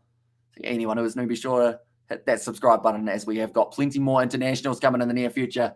As and also hi from an Ulster fan in Switzerland, says Karma Pitch there. Yeah, it's been a pretty decent performance from Wales in that first half. And now South Africa, they seem like they've had the better of the second half. And I feel like I need to mention the fact that the two South African sides, they did make it through to the URC final. And because of that, they are actually in the Champions Cup alongside the likes of Ulster, Leinster, and go UFC, bro, New Zealand Warriors. Oh my God, says Nathan there. And also the south of Scotland, where I was born, used to be the strength of Scottish rugby. But since the change to being professional, that area has fallen away, and the teams are based in Edinburgh and Glasgow. And they are less professional players to pick from for the national team that are the number of players, or then the number of players in Auckland. I have a nephew over there hoping to get a contract when he is older. And also as Wales ever beaten the Box in South Africa? Anyone, says Porter? They have not. They have beaten them 6 times in history, none of which were in South Africa though. So it's massive for them if they were able to somehow get the win. But of course, still another 30 minutes left. Plenty of time for South Africa to make up the 8 points. We'll have to wait and see how it ends up going. But we can see there Jasper Wese still out there on the field for South Africa. Okay, Thomas Francis, he is getting taken off the field. Hopefully he is going to be all right, but he did take a heavy head knock and also did get himself knocked unconscious as well. So he will be going back off. Dylan Lewis got like a 2-minute break, and now he's got to go back out there. And also no Porter. So here's Cameron there as well. But hopefully Thomas Francis is going to be all right. And it just means Dylan Lewis, if his initial plan was to empty his gas tank for the first 50 or so minutes, and then you get to go off the field, that is not going to be what he gets here. It is another penalty to South Africa, and they do want to go for the corner. Once again, they're only going to be 5 meters out, and this is going to be where the dangerous South African pack can start to make those extra meters. Malcolm Marks already ready there with the ball. Throws it into Loteaga at the front. Wales need to find a way of defending the Springboks rolling more. It takes a long time to try and stop it. And once again at the back, Malcolm Marks, the super sub, breaks off and now just uses that strength that he's got. And Malcolm Marks scores. And that is going to be the second try of the second half for South Africa. The momentum has certainly shifted here. We mentioned about the fact that because it's in that higher altitude, perhaps could end up costing them a little bit in the later stages of this game for Wales, but 50 minutes through, and it seems like South Africa is now just starting to find their momentum, and also South Africa need to score now. Well, they did just that, and well, there you go. Says hanging around and living in South Africa with a surname like Evans and stuff. Says Richard Evans there, and also thanks for that. Us Irish have. Says Porter. And also, Hamish, what is the result of the All Blacks and Ireland match? I missed it. It was a friendly match or part of Test series. It was part of the Test series, and they did end up getting themselves a massive result in that contest, which was the All Blacks winning it by about 25, and maybe you won't need to shave your beard. Says Nov Mum. I've noticed with these, though, I always end up adding like an extra stipulation of some sort. Like, if it does end up that South Africa end up winning, normally there's that extra stipulation of either a light goal or a donation goal or something that makes me end up shaving it anyway. And yes, man, Bomb Squad defusing Wales. Says Gareth and also I told you so. Says Mo Gammon and also Gummo Richard. Says it was from Edward and also try from Nathan. But now Damian Valimza. I'd love to be able to get this kick over and day ain't over yet. Says Hanger Rat. That is true. This kick would be a nice one to get over for South Africa as it would put them within 1 point. If it misses, they are still going to be 3 points behind.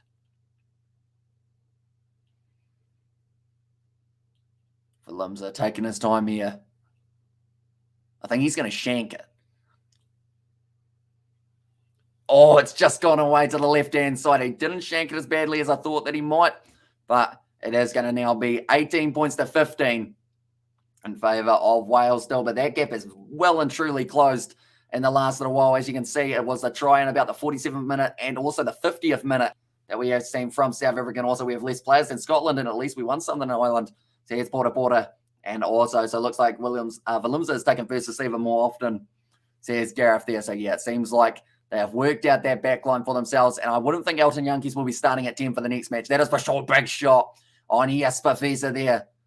And it's a penalty to Wales, right? They will take the 3 points every day of the week here. I think Reece Kerr made the big shot. We are quickly going to do is go like this. Okay. I want to say Wales will take 3 here. 53 and a half minutes. What do they decide? I think you got to take 3. They do take the 3. It may get the boos from the crowd, but you got to take the 3 points. Get you the 6-point lead in commentator's curse, and also getting yanked at halftime for a fly half. That's like a career overtime move. And also, what would the South Africa score be if every kick went over, says Hanger Rat? I believe they would be sitting on about 25, if not maybe about 27 or so points in this match. And commentator's curse, says Richard there in the chat as well. But 54 minutes through this contest. Now about 25 out on the angle. More than likely, Dan Biggar will be able to add some more points to the board for Wales and give themselves a 6-point lead in this competition. And Biggar strikes nicely. And that is going to be 21 points to 15 now. Imagine South Africa could field the best forwards at the start of the game. South Africa will be up by 15 points by now, says Chris Mayer there. Could field the best forwards at the start of the game. I assume, are you talking like Malcolm Marks, Stephen Kitsoff, and Vincent Koch, or are you saying maybe like other players and also the box will save your beard? Don't worry, says JP as well. But now Damian Valimza has kicked this one off. But I don't think it's the forwards that have really been the problem for them. It was just that kicking early on that did make them struggle. But now Talupe Faletau, nice drive at the line. Now, Etzebeth's been relatively quiet in this contest, I would say. Not looking good, but not as bad as I thought, says Hanger Rat. Is that the beard or the match? And of course, Welsh addictive or addictive to threes. It's a tradition. 5-pointer doesn't exist. It's going to be nicely taken by Cheslin Colby. And now South Africa have got this ball back on the halfway line. Vincent Koch, the bright yellow boots, does play for Saracens, who made it all the way to the Gallagher Premiership final. Faf de Klerk puts up the box kick again. and the crowd hate it. But Jaslyn Colby, he's done brilliantly to recover, and that was close to Talupe Falatau being able to get the turnover now 40 metres out. Goes back to Vincent Koch, Villy LaRue. Is it off to Ebenezer Beff? Now Faf de Klerk once again goes for the kick. This time he was trying to find a bit of a gap. It's going to go too far though by the looks of it. Keeps rolling, and it's gone out dead. So we'll be going back to where Faf de Klerk clicked it from. Faf de Klerk kicked it from is what I meant to say. Even was injured. He's probably taking it easy. Says hanging right there and also plays well. Says Ollie, and also Ireland has more professional teams than Scotland, which has to Ulster, or Ireland have Ulster, Leinster, Connacht, and Munster at least. Says a Mysterion, but another mistake with the kicking. I am going to say it once, and I'll probably say it 5 times. Even if South Africa win, the kicking game needs to improve before the next week, because it just hasn't quite been what they would want it to be, and it's disappointing for them, because if they had gotten the kicking right, there's a good chance that they could have been a lot higher up in this contest as well. But now Stephen Kitsoff in the front row. He'll be looking forward to his first scrummage of this contest alongside Malcolm Marks and also Vincent Koch. But it looks like they are just talking about the stability. Now the question is, Dylan Lewis, when he went off the field, how much gas did he have left in his tank? Because he now has to go head-to-head with a fresh Stephen Kitsoff, which cannot be easy for anyone, even if you are fresh. And also Irish clubs played ABs, not familiar with Scottish clubs playing ABs. There's Nathan there. And also, where is Pollard? Says Fluffy. It's a good question. I think he's locked in with Montpellier, or maybe he just didn't get selected. It's gone down on the front row. But now Kieran Hardy off to Dan Bigger. Nick Tompkins, one more on the outside to Lewis Rees-Sammet. Does the chip and chase. And it's going to be Willie LaRue trying to line that ball up. He's taking it nicely. A lot of pressure on him now. And he is going to be dragged down 5 metres out from his own line.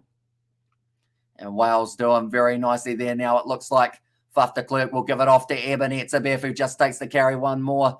Make sure that the kicking opportunity does open up for Faf de Klerk.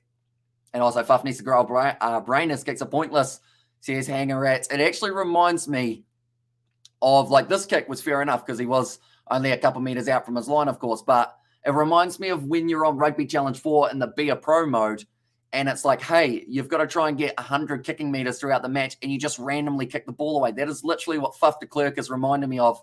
And also, Pollard has left Montpellier. Yeah, sorry, he has gone to Leicester Tigers, hasn't he? And also, Pollard making love to a Welsh lady, says Garber Beach, and also 2 tries and their 1 penalty conversion. We've got this as well, says Bianca Paula, and also Hanger at your spot on. There as well, says Chris. But yeah, the kicking game has not been flash. And I feel bad for always bringing it up, because I know that it's something that definitely, as South African supporters, you hate hearing about someone say the kicking's not great, because that was literally what you heard throughout pretty much the whole of the Rugby Championship. So I will try not to mention it too much. But yeah, it's just not quite going the way that they like off the foot. And also, see Nathan there, and the least game outside test that I remember, or the last game that I remember outside test, was 1993, where the All Blacks played South of Scotland and won 83-0. There's Mysterion, but Lewis Rees-Sammet, he's still out there. He has got himself 2 tries early on. Can he get himself a third bat? So just outside of the South African 22. It's going to be Dewey Lake now. With this line-out throw, goes to the front, Alan Wynne-Jones. Taken nicely, the experienced veteran for Wales. Close to the touchline now, and they slowly keep on marching. Ebenezer Beff trying to go straight up the middle. That's in touch. That is brilliantly defended, or is it? No, it becomes a penalty now. No, it doesn't. Okay, it is South Africa's. I thought for a second the referee was given a penalty for something. I wasn't too sure what it was for, but it is going to be the scrum feed, or in fact, sorry, the line-out throw now for South Africa. And also, Faf can't see over the scrum. How does he know where he's kicking, says Hanger at? And too much kicking in modern rugby, says Karma Beach there. Right. Throw for Malcolm Marks. Normally extremely accurate. It's going to be a free kick now. So that works perfectly for them. Quaka Smith takes it quickly and runs it straight at Dewey Lake, but he's driven backwards in the contact. And I bet you Faf de Klerk's going to kick this. Or he's going to give it off to someone who will. Yep. Kick goes high from Faf de Klerk. Out on the full. And it's gone back to where he kicked it from. And that's the thing. The crowd are turning against Faf de Klerk here. And it's in South Africa. You would think this game was taking place in Wales. But now, almost the last 20 minutes of this contest now. Score currently separated by 6. And also here's GPS. So here's Karma Beach there. Although his GPS was well and truly off there. as they go out on the fall. But the territory, 74% for South Africa, but it means nothing if they can't end up getting themselves the win. And this match, it is a tackle, so they do have to release. Currently, Wales hanging on to this. Not making me happy, Hamish. Not being right about the kick he says hang a rat. Yeah. The problem is anytime I mention it, he just backs it up with another bad kick that just shows, like, the point, I guess you could say. But now, waiting for that ball at the back. It is going to be the number 21. Now, Dan Bigger decides, well, we might as well kick it as well. And now it's going to be a tough one. Taken beautifully by Villiaroo. And now gets back up to his feet, wrestled down by Lewis Rees-Zammit. So Wales, I don't think they'll be kicking that one again. Jasper Visa doing nicely, driving forward, and also I bet he's going to kick this. Yep, says JP. And also we have got there, do you think they will drop Fuff for the next test? Says Mysterion. They won't, because it's Fuff the Clerk, but they should. They should have him come off the bench instead. But then do you want someone kicking like that at the later stages of a game? Because it could cost you, depending on how it goes. Now, a beautiful pass off to Lewis Rees-Zammit, using that acceleration that he has. Nice pass off now. Beautiful hands from Thomas Williams. Does find the offload up to Nick Tompkin. Now it's starting to look dangerous. Quick hands from Alan Wynne-Jones. Now numbers on the outside. Will Rowland. He's got a lock on the outside. He wouldn't pass the ball, though. And he did need to find the ball to Josh Adams, as it would have been a very dangerous one. That was close to a knock on in the ground. But they have said that it is fine now. It is going to be big Dylan Lewis. Tackled hard by Ebenezer, about 25 metres out. They need to bring Herschel on as well. Yeah, I think that it would be a good option. Thumbs up, Hamish. Great commentary. See, it's Porter there. Now another advantage to Wales. This would actually give them a 9-point lead. Now kicked by him from Thomas Williams. Bit of a mismatch. Fuff the Clerk able to take it nicely. And it does mean that it is going back for the penalty to Wales up against Lutiaka once again. Tackler not rolling away. 21 points to 15 currently as we sit. Anyone who is new to the channel, be sure to leave a like and subscribe. We're back for the game between Argentina and Scotland. It is a late night game or an early morning game here in New Zealand. I was like, blah. Here's Scariff, and also Ireland played well, but All Blacks took their chances. Here's Karma Patch. Yeah, that's the thing. They were so unfortunate in their contest because Ireland had about 3 or so chances that they didn't quite get. Like they had that drop ball of Josh Van den Flair. They were held up about 2 or 3 other times in that match. So a clinical Ireland in the second test could be a danger for the All Blacks. But until that happens, I think the All Blacks will feel pretty confident heading into Forsyth Bar. Right. Dan Bigger once again going to be lining up this kick. This will actually give them a 9-point lead in this contest. But there is still time left. So it is still definitely a chance that we do see. Okay, South Africa are now $2.50 underdogs. I've never seen South Africa so high in a game of rugby that I can remember anyway that I've looked at the odds. And also going to go to bed after this game. Says, no, Mum, that is fair enough. It is currently a massive night of rugby, that is for sure. The worst thing about when this game ends and when that next game starts is we've got to wait about maybe 2 hours before we do get to see Argentina versus Scotland. Dan Bigger strikes and Dan Bigger gets it over. So now the score is going to be 24 points to Wales and 15 points to South Africa. This kicking position away shows the Boks can't play running rugby. Don't trust their backline. Boks need to play like Bulls. Stormers have a big offload game. Exactly right. And Fuff wants to kick your beard away. He does. I think he's got something personal against that. Might be because my hair is also long, just like his. And last 20 minutes have been the biggest. And each game says, I am nutty. And I don't think this game will be any different now. South Africa, they know how important it is for them to pretty much get themselves a penalty relatively quickly. Nicely taken by Talupe Filato, and that was a nice shot from Eben Etzebeth. And then my ugly sleep says Nov Mum in there as well. I mean, I guess everyone's got the ugly sleep alongside the beauty sleep, don't they? Just to kind of mix and match it a little bit more now. Thomas Williams rolling it back.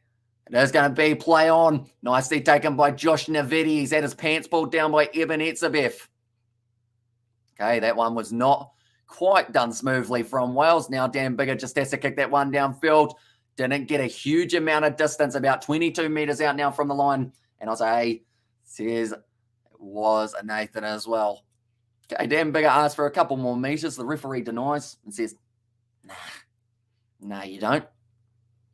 Couple very happy South African crowd members at the moment. They'll be a lot more happy in 16 minutes if South Africa can get themselves a try and something to be able to go on and possibly win this game. But one line-out loss for both of these sides. Malcolm Marks, he never loses line-outs. Watch me jinx him big time there. I do apologise if it is going to be wrong in that case. But now Malcolm Marks throws it in. It's nicely taken. They didn't contest there for Wales. Now breaking off the back. Quagga Smith gives it a decent crack, but Josh Navidi of the Cardiff Blues does drag him down. Good attack and run here. Beautiful ball off. Only a few meters short. Heinrich Lowe was so close to the line there. Faf de Klerk off the kits off. They've got the penalty advantage as well. The more time that Wales can use up here, the better. But it is going to be passed back now. Jasper Visa drops its head. This is running rugby at its finest here for South Africa. And all they need is to find the pass. Lucanio Arm unable to get himself over the try line. They've been told no hands. And therefore Wales. Now de Klerk goes back across. Willie LaRue off to Damian Valimza. They're kicking behind from Damian Valimza. And Cheslin Colby scores it in the corner. Cheslin Colby back at international level for the Boks. And also, no, not the low shedding. And also, that's what looks like a score that won't be beaten with the fuel price load shedding and the Boks losing. We'll have at least something to talk about during the week, says Hang Arat. Although the try for Cheslin and Colby might have just turned this game around for South Africa. Every time that they think they're almost out of this contest, they just go again. Going to be a very tough kick from the touchline, but it will get them back within the 3 points again. Will give them half a chance, and I don't rate Wales. What's happened to South Africa, says Karma Pitch. And there as well, but nicely done by Cheslin Colby, putting the ball down in the corner. And gee, this is going down to the wire. It certainly is. And also, okay, I'll shut up, maybe not, says Hang Arat. But that one, I swear we're like brilliant at jinxing games.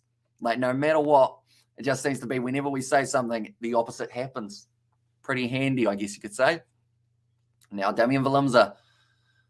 This kick puts them within a penalty of being able to get into the lead. But Valimza, he did miss the last one. It did go away to the left.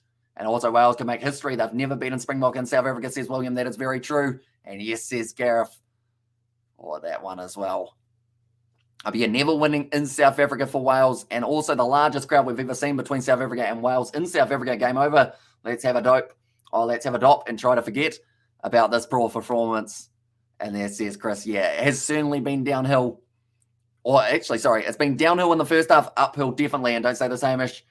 And there, Marco Vanapola says JP. And there, although I do know one of those words, so I feel like, oh, strike at the ball, that's beautiful. From Damian Valimza, and now the game is back within 2 points, and even Japan has been in the box. I won't be a stretch, says Hang Arat.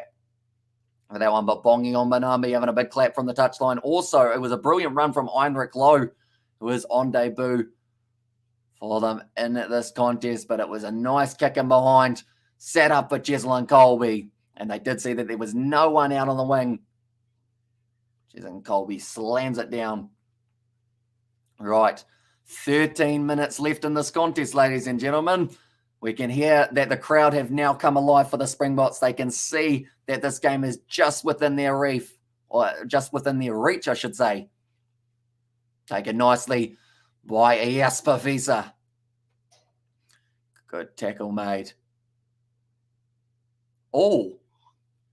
Okay, Wales are actually playing with 14 as well because they have actually got the yellow card of the number 19. I believe that's Alan Wynne-Jones who has gone off the field. So that means that Wales are actually going to be at a disadvantage for the next 10 minutes of this contest, and also slow start for the Bok. Brace yourself now, let's go. And that was a great play. He deserves this, says Hang Arat. He certainly does. And also Kiwis are very fair in the commentary. The ref was unfair against us. Says Karma Peach there as well. Is that the game for Ireland or this one? Do let me know. But Alan Wynne-Jones, he's off the field for 10 minutes, and also now sensible percentage rugby required, says Tommy there. And also anyone's game now in France is the team to beat in the World Cup. They look like world champs already. Yeah, they're looking very strong, that is for sure.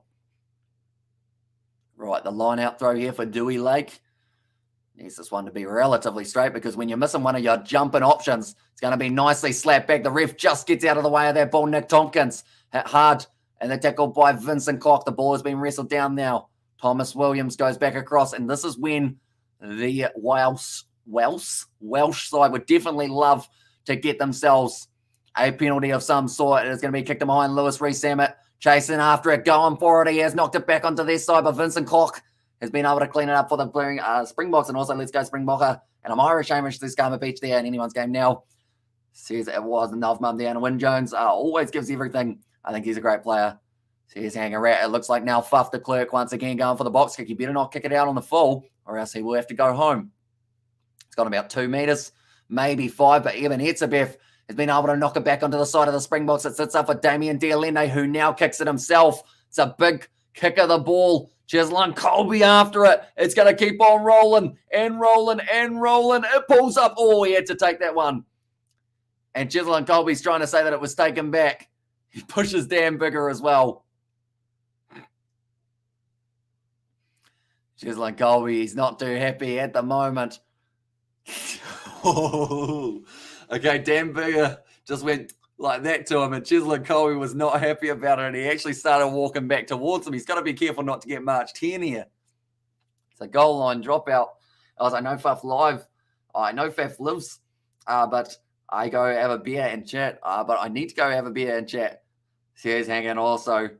I know where Faf lives, I should say. And now Salman Morat. I can just say I'm Big Mouth Bigger, and also I think I'm half South African. I've always had a soft spot for our South Brothers. Let's go South Africa. There's Marco Vunipola, and yeah, currently only 2 points difference. It's a goal line dropout. So a penalty now in favour of South Africa would actually get them into the lead. And yes and no, hopefully French continue their momentum towards Rugby World Cup 2023.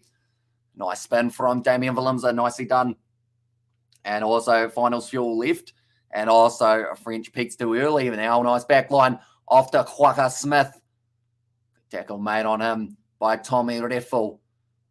Now, Wales have to be careful here. They can't get themselves offside, and also give North a toothpick to get Chislin off his shoes, says I am nutty there.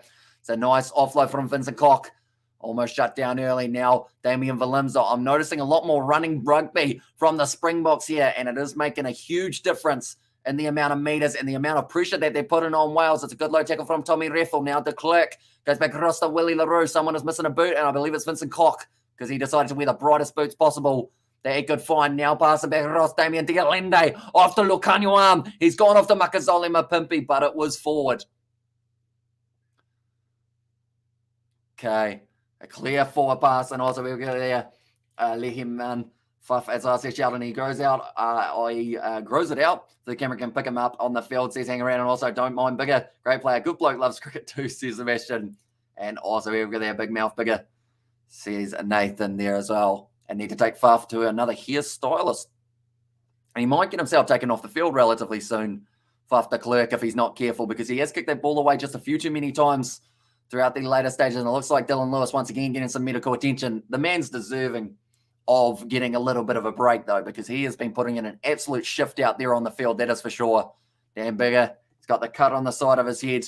Lewis Rees-Salmon, he scored the 2 tries for Wales. They'd love a third one, though, and the third one might almost be the difference between them winning and losing this contest. I think from here, it's almost next try wins. The classic old primary school backyard type style of rugby. Next try could be the decider in this contest as well. But anyone who is new to the channel, be sure to leave a like and subscribe. Also, be sure to check out the Kiwi Lads Sport if you haven't already. This is the link. And I emailed you like 2 weeks ago. I emailed to your business account. Did you receive it, mate? So here's Marco Vunipola. Did I give you the right email, Johnny? Because I might have messed up the how to spell it. I'll have a quick look now, though, and see whether or not it's there. But I remember writing it out, and I kind of messed it up a little bit. So I'm wondering whether or not it did actually come through. So about 2 weeks ago, one moment, I'll have a look, see what I can find. We don't actually get that many emails, so it shouldn't be too bad for trying to find it. Okay, it's not there, and I'm up to the start of June. And also, I don't think you gave me the correct email, mate. Yeah, I think I might have messed it up a little bit, Johnny, for that one. One moment. I think I've got you on my emails. Are you still same email, Johnny? Is it Johnny Blaze 'em up? Or Johnny Blaze Up, I think it is. Because if it is the same one, I have just sent you an email saying hi so that you have got our email as well. But currently 71 minutes through. And also, Fuff needs to make sure he has a high, or has his high chair as well with him at the barbers. Don't want with the barber to be kneeling. Give him a haircut, says Sebastian. And 6 and 2 left. The decisions to Hamish. There's Karma Pitch. And also, it's going to be some comeback. Box have belief. And what is the field position now? Currently sitting about 15 metres out from the Welsh line. They have got the scrum feed. And also, what is your email address? I'll email you now. And there as well. I will.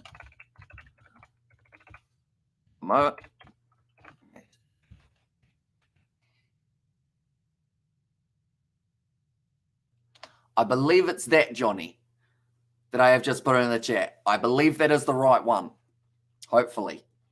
But if you just send like a very short message saying like hi, and I'll tell you whether or not it comes through. But Nick Tompkins now has a nice carry forward, almost knocking the ball on the ground. Quagga Smith, bit of a counter ruck there. South Africa have been told to get out of it. And also we have got the Make the Rugby game. And as I says, Rashad. Now firing it back into the pocket. And it is Dan Bigger once again who gives it a big boot downfield. It's a good clearance. It's a brilliant kick. Makazole Mapimpi wants to take it quickly though. Willie LaRue now off to Chisel and Colby. You cannot afford to give this man this much space unless you want to see a possible try being scored. He's trying to go straight through Chisel and Colby. Bit of individual brilliance, gets back up to his feet. And he has been tackled hard now up to the 22-metre line for South Africa. Damian Willemse, short ball off to Lutiaga.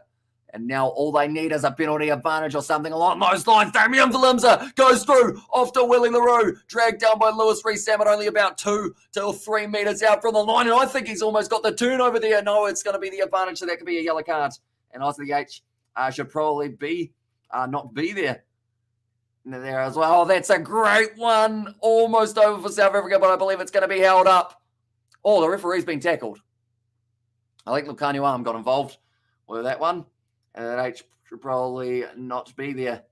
Is that in our email address or just in general? Because we have actually got a little H at the start, and also the TMO are going to be checking this one to see whether or not it is going to be down. Oh, still a bit more push and shove out there. There's always going to be some of it. And the ding, ding, ding of the bells as well. But currently the way that we do sit, it is 73 minutes through this contest. My voice is starting to disappear. Hopefully it'll last. And also in the email address, so the Musketeers, no, HDIG is correct for that one, because pretty much it stands for all of our names. So Hamish, Daniel, Isaac, and George of the Musketeers as well. Okay, I think Lewis Rees-Zammit is going to the bin for another 10 minutes and penalty try. Come on, that was cynical, says Gareth. And yeah, I think number 14, red.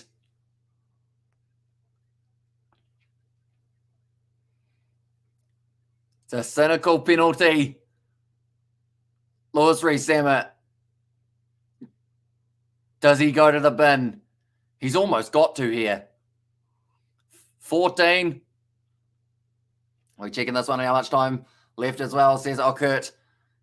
Stage, only another 7 minutes, and I think Ireland has a winning record against South Africa in the last 20 years in Bunny Me 4 Musketeers. And there as well, says hanging right there. Yeah, it was, or it actually used to be the 3 Musketeers and Hamish, but I made my way in there and also have a drink of Hydrate, Hamish, and will indeed. I just tipped it down my pants. I missed the mouth. Also, we got there, mate, awesome commentary. Good to see the Southern Hemisphere teams performing well. 9 minutes left. And there as well, says Matt. And also, let's freaking go. That has come on. And also, is the game finished? Not quite. We've still got a few more left. And Lewis Rees-Zammit just throws the mouth guard. He is furious, as it was a good opportunity for him to be able to go towards his hat trick. But he gets his jacket. He's frustrated. And also what's happening with the yellow card. So there is the yellow card now. South Africa have got a 2-man advantage for the last 5 minutes or so. And what's the score, says Unico. At this stage, it is sitting 24 points to Wales, 22 to South Africa, but they're only 5 minutes out, and you make the rugby game exciting. Just love the way you put the game over, says Rashad, and I do appreciate that a lot. We are here for the next match, and that is not the correct emails. I cannot find email address. Huh.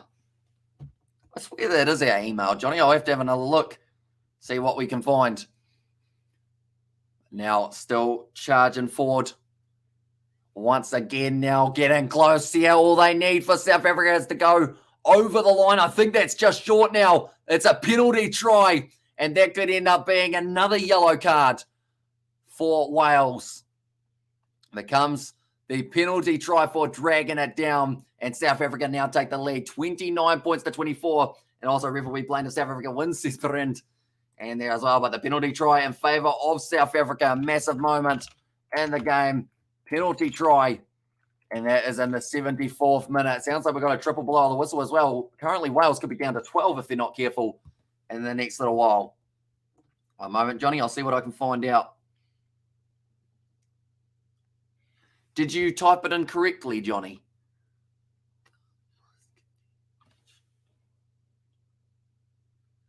Because that is the exact email. It has to be a yellow card. Wales are down to 12.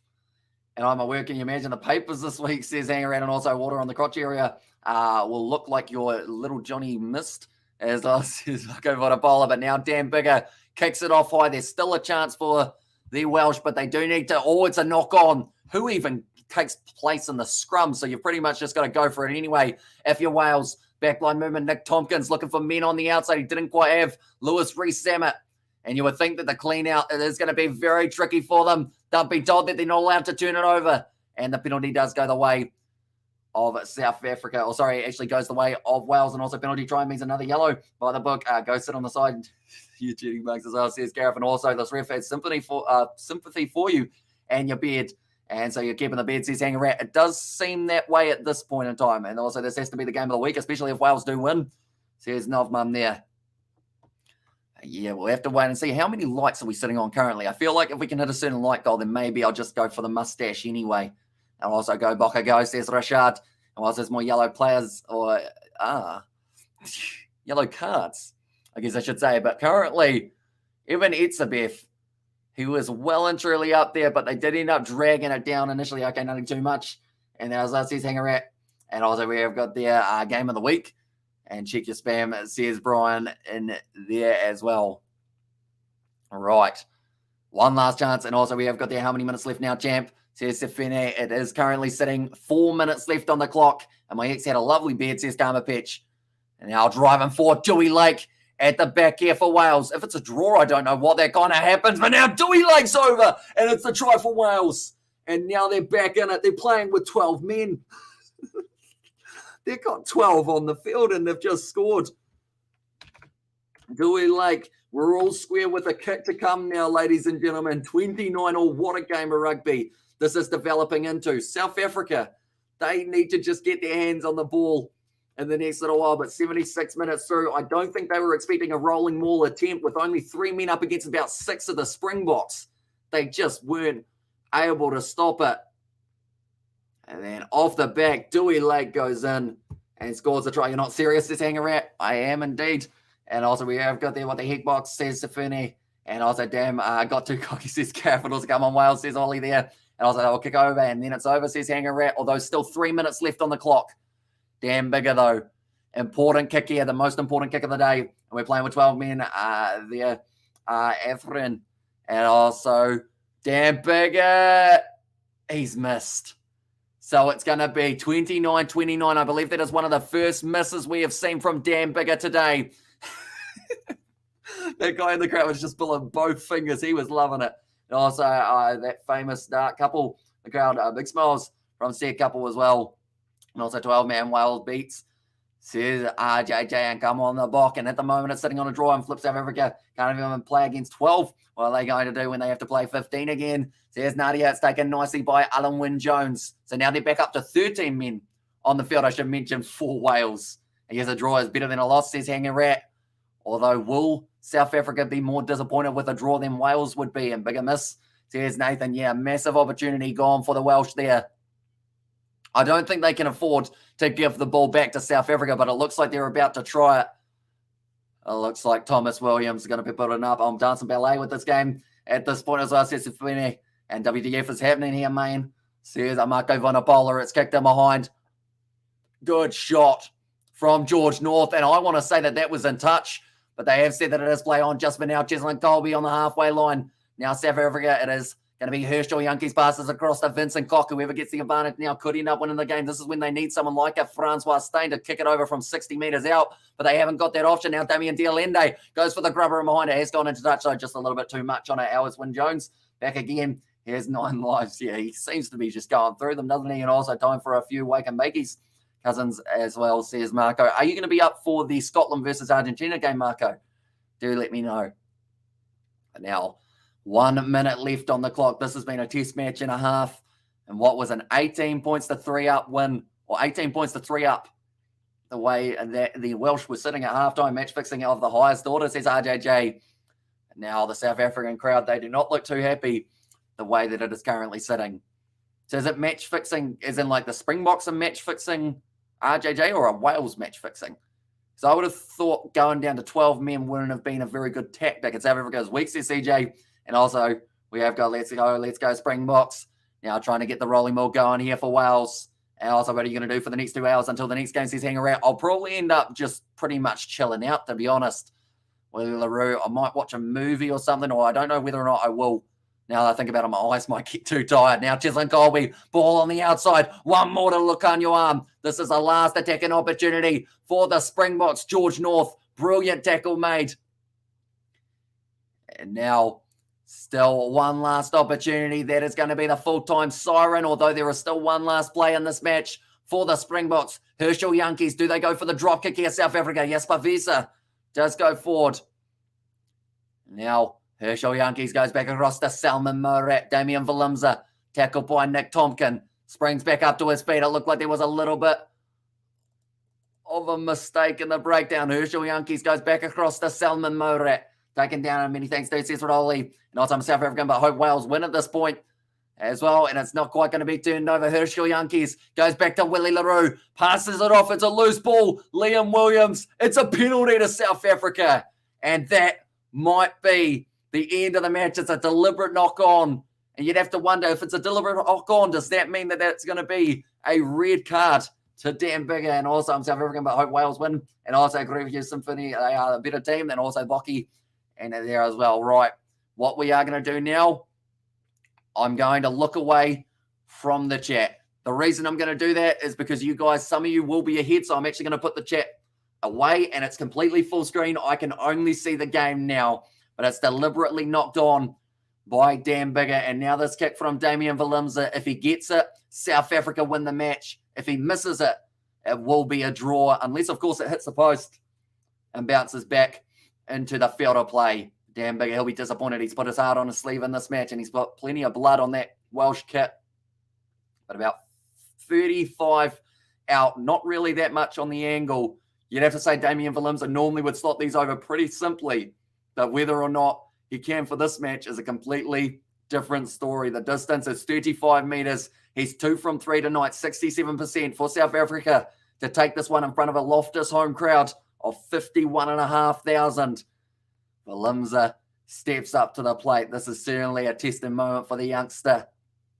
Getting ready to strike this ball. He lines it up. He gets it over. And South Africa, they will win the match. 32 points to 29. What a contest. But in the end, the South Africans have been able to hang on. We won. And there was also run him off the bed. And also was it a hard kick? Not really. It was about 35 metres out in front. And also Hamish is the process, RJJ. And also they deserve it more than us, to be honest. And they put in the work, says Safini. And also thanks for the commentary, Hamish, you legend. Says Russell Dalton. I should mention we are going to be back in the near future, ladies and gentlemen. And that is going to be for the match between Scotland and also Argentina. Only in a couple hours' time. And you have to feel for the Welsh in this match. They fought extremely hard, but they do just manage to survive. I can't believe a Box didn't win. Wales lost the game. Says hang around. Appreciate your time and effort. And there as well says Wayne. And yeah, we are back for that match between Scotland and Argentina in just a couple hours' time with Springbok. It's not over until it's over, says Reality. And straight away, Damian Valimza, he know that he struck that one well enough to be able to get that kick over and come the man, come the hour. Bigger you up, it says Gareth. And also, we will get that Nathan. That's true. Says Sifwini. There as well. 3-0 to Southern Hemisphere, 1 to go. And thank you, good sir, sorry, says Mo Gammett. And yeah, Damian Valimza, he'll be claiming that one every day of the week. And it's going to be the win for South Africa. 32 points to 29. And also, go have a rest, Hamish. You're a great host. As I says, hang around. Although we have still got one last matchup, 2 hours' time. It is going to be Argentina. They will be taking on Scotland. So that should be a pretty exciting match. And 13 players versus 16 players. So here's Nadia there. And also, we have got with Springbok. It's not over till it's over. And also, thank you, sir, for the commentary. Keep it rocking, brother. And there's Sifwini, and right back at you, mate. And also, thanks for listening to the game. Says Rashad, no worries at all. And see you for the Pumas versus Scotland game. Says Nathan, a ref with stops. Come on, don't say that. Says Gareth there as well. Vincent Cock, it looks like he's got a couple battle wounds out there on the field. It was a tough game of rugby. But in the end, the Springboks, They were able to get the job done. Southern Hemisphere, clean sweep. Let's go, Southern Hemi. So here's a Marco Vunipola, and also with the Springbok. It's not over until it's over. And also no Elton next week, says Mogama. I think that is pretty much a guarantee at this point. And we won very ugly. Tough luck, Wales, says Tommy. And also well done, Wales. I think it's time there needs to be big changes made into the team. The captain needs to be dropped because he isn't the player he used to be. He hasn't played well in the URC and box a bit rusty, but a win's a win. And who's mum? And there as well, says Gareth. And also we have Moses. And also it's going to be a draw in the end. They were able to just hold out. The Springboks winning that last-minute penalty. It was Dan Bigger who ended up giving that one away, unfortunately, for the South Africans. But nonetheless, I guess that's one of those ones. It is rugby. Any decision at any time can decide the game. Wales will be disappointed with that kick for Dan Bigger. That did end up missing initially. That would have given them a bit of a lead, and that probably would have given them that little bit more confidence near the end of the contest. And Boxers useless kicking position away, no plan. Says, okay, yeah, they're certainly going to have to look at the way that they were kicking that. And then it's going to be one of those ones that if they work out where their kicks are going, why they are going to be doing those kicks. Because Faf de Klerk at one point, it just seemed like he was kicking it for the sake of kicking it. He went, right, been a phase. I might as well kick this one into touch on the full, which is a mistake that you certainly cannot afford to make. But at the end of the day, a lot of yellow cards did end up going against Wales. And I think, did South Africa have any yellow cards against them, or was it 3 yellow cards? In fact, 4 yellow cards against Wales in this match. History is preserved for you. Says Tommy the Untouched Rugby. Says Nathan there as well. But Cheslin Colby, definitely one of the standout players for South Africa throughout this contest. And while it certainly wasn't a good win, says Craig, good win. He has our thoughts on the ref, says Ollie. I think overall he did a decent job. Like, I know that, like, some people, depending on the decisions that you, like, kind of isolate, some people will say this decision should have gone this way, this decision should have gone this way. But overall, I think he did a decent enough job for the referee. And also 2 more games to go, and history could change during July, says Hanger there as well. And also we've got there the guitar. I think that is from JP. And also we got their thoughts on the ref. It was a joke, says Ollie. And there, oh, someone put the guitar emoji, which does mean we've got to whip out the guitar, of course. It's slightly see-through, but that's all right. I don't really know too many songs.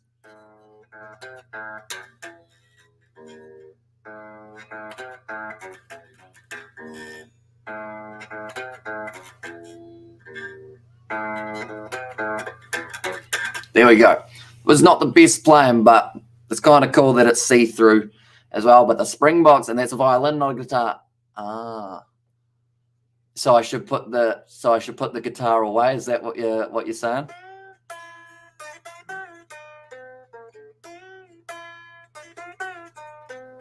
There we go. And also we need a fly half that can run an attack the gain line and create spaces for the back line. But we love effing kicking. It's a great point because we saw so many kicks throughout that matchup for the Springboks. And it just seemed to be like, that's literally my reaction. Every time we saw a kick, I was like, why? What? Like, you're on attack.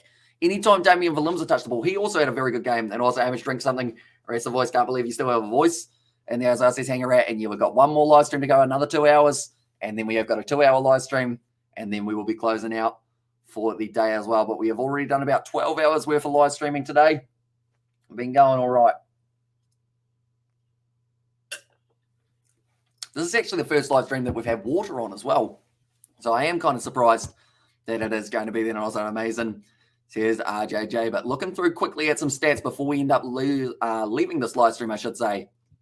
Just am curious, see what the stats and the possession-wise were. So Springboks have more possession. They have more territory. So they actually have more of both in both halves. I make a highlight video of all of the reactions to the kicks, says JP. I mean, it'll be a long video. And also they must sack the Springbok coach, and horrible game box, says Rowan. Yeah, not a game that they will want to look back on and go, yep, that was one that we want to keep on having games like it. But 469 running meters, the fact that they were still able to get that, even though they kick the ball so often for the Springboks, just tells you how dangerous their running game is when they decide that they do want to try and go for it. And also a great commentary shot. And you can do Canada versus Belgium. It's on now. Says, I'm nutty. I thought that game was taking place in an hour and a bit, if I'm not wrong. Have I got that one slightly wrong there? And also from 8 or 3 to 18 to win Wales is useless, says reality always wins. Yeah, they were very tricky. And also how I haven't needed a bathroom break. Pretty much the good news is like if I have like 2 live streams back to back, then I get a little break. And also, did you sleep? Says Boyd. I have not slept yet, but we will probably be sleeping after our next live stream. Yes, correct. I'm wrong, says I'm nutty. And there. And yeah, it is going to be an exciting match. We will actually keep you guys updated with the score in that game while we are also keeping you guys updated on the Argentina versus Scotland matchup. But defenders beaten 25 for the Springboks compared to the 7 of Wales. So they certainly have more of the running meters and the defenders beaten and the clean breaks when they wanted it. But the kicks from the hand, 25 for the Springboks, and only about maybe 5 of those were from inside of their 22, which is something that they may want to look at in the future. But their tackling success rate was pretty high. 92% of their tackles made, 81 out of 88. And then in the other game we did, or in the other side of things, we saw Wales 83%. And later, Hamish can have a lie down before breakfast, says Hanger Rat. And also, Bok fans are a disgrace to rugby. That's the difference between the Northern Hemisphere and the Southern Hemisphere. Never boo the kick at goals. I was defending, or it was deafening when Bigger had to kick to win it as well, says Canvas Beard. And also, if Wales didn't have the players or the 3 players off, we would have lost. Box are lucky. We need a better game plan. All Blacks, it's going to F us up. And at the championship comp, says Orchid. Although I wouldn't guarantee it. The All Blacks and South Africa, they always seem to have those close games that can easily go either way. But I'm looking forward to seeing them take place. And they are actually only about 1 moment. We will go like this. And we will go like this. This is actually the Rugby Championship schedule. That's a lie. This one is. So it is in 33 days' time. The 7th of August will be when we get to see the first matchup. And then they do play again on the 14th of August. Then 2 games up against the Australians. And then also for this series, anyone wondering about when the next game is taking place between South Africa and Wales, it is going to be at 3:05 a.m. New Zealand time on the 10th of July, which is the same time as this game started, just 7 days in advance. And then same can be said about that 17th of July fixture as well. I think that's most of the information that we have got for this contest. But if you did enjoy this live stream, like I mentioned, be sure to leave a like and subscribe to the channel. It is hugely appreciated. Also, be sure to check out the Kiwi Lads Sport and Man of the Match, says John Netherling. I don't know whether or not they have given it out yet, but I would give it probably to Damien Valimza or Cheslin Colby. One of those two for me really stepped up. If it was going to be a player for Wales, I liked Talupe Faletau a lot throughout this contest, and I think he was very unlucky that a few of his other forwards didn't really back him up the way that he was playing. Also, Visa got Man of the Match. Okay, he might have had, actually, now that I think about it, he had a lot of tackles that I probably didn't give him credit for. And also, he was taking a lot of those kickoffs, which was very impressive from Jesper Visa as well. But quickly, I guess, while we are on the end of this live stream, we might as well finish off with a nice wee song. Thanks to the Kiwi Lads as well, says Alan Whitehead. And also, according to the Northern Hemisphere media, the ref, most likely as well, says it JP. But is it anyone's birthday? Anyone at all? Whose birthday is it? I don't know how the last part of happy birthday goes. But happy birthday to whoever's birthday it is in Good Springbok, says Gene. And there's well, but they are interviewing Sia Khaleesi currently. And I think he's a little bit disappointed with how that performance went. But they know that they've still got time. And they've got another performance just around the corner in 7 days' time. And also my BD is in 3 days, Hamish. Well, that's perfect. For 3 days. For 3 days.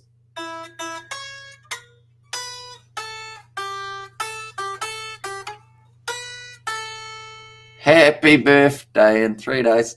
And also come back in 2 hours for Argentina and Scotland. As well, says Nathan. So yeah, we have got one last match that we are going to be covering on the channel for today. And yeah, I guess, nonetheless, we will be seeing you guys a little bit later for the next live stream. That was me doing like Jaws, but it didn't really work because I was talking as well. Can we bet on cards given for all teams next weekend, says I am nutty. That would be actually a pretty good, I guess that we could try and do. And also Legend Cheers Amish, says G Raccoon. And also Elton is useless, as we all know he is as well. Yeah, no, he did terribly in this game, to say it nicely. He really struggled.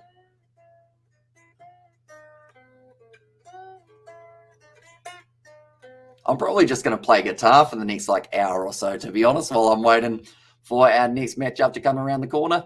And also we have got how many this week? 6 or 7. I mean, in this game alone, you almost had 6 or 7, but we had, I think it was 1 in the Australia-England game, plus a red card In fact, there might have been 2 in the Australia-England game, none New Zealand versus Ireland, and then the 2 Fijian and Tongan games actually didn't have any, which was pretty impressive for them as well. And then alongside that, I mean, we could have a guess at how many there's going to be in the next match between Argentina and Scotland, perhaps.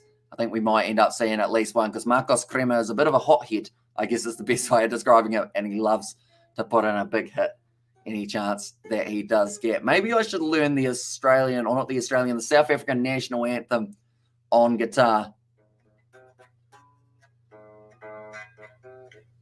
That isn't the South African national anthem. I couldn't remember how it goes.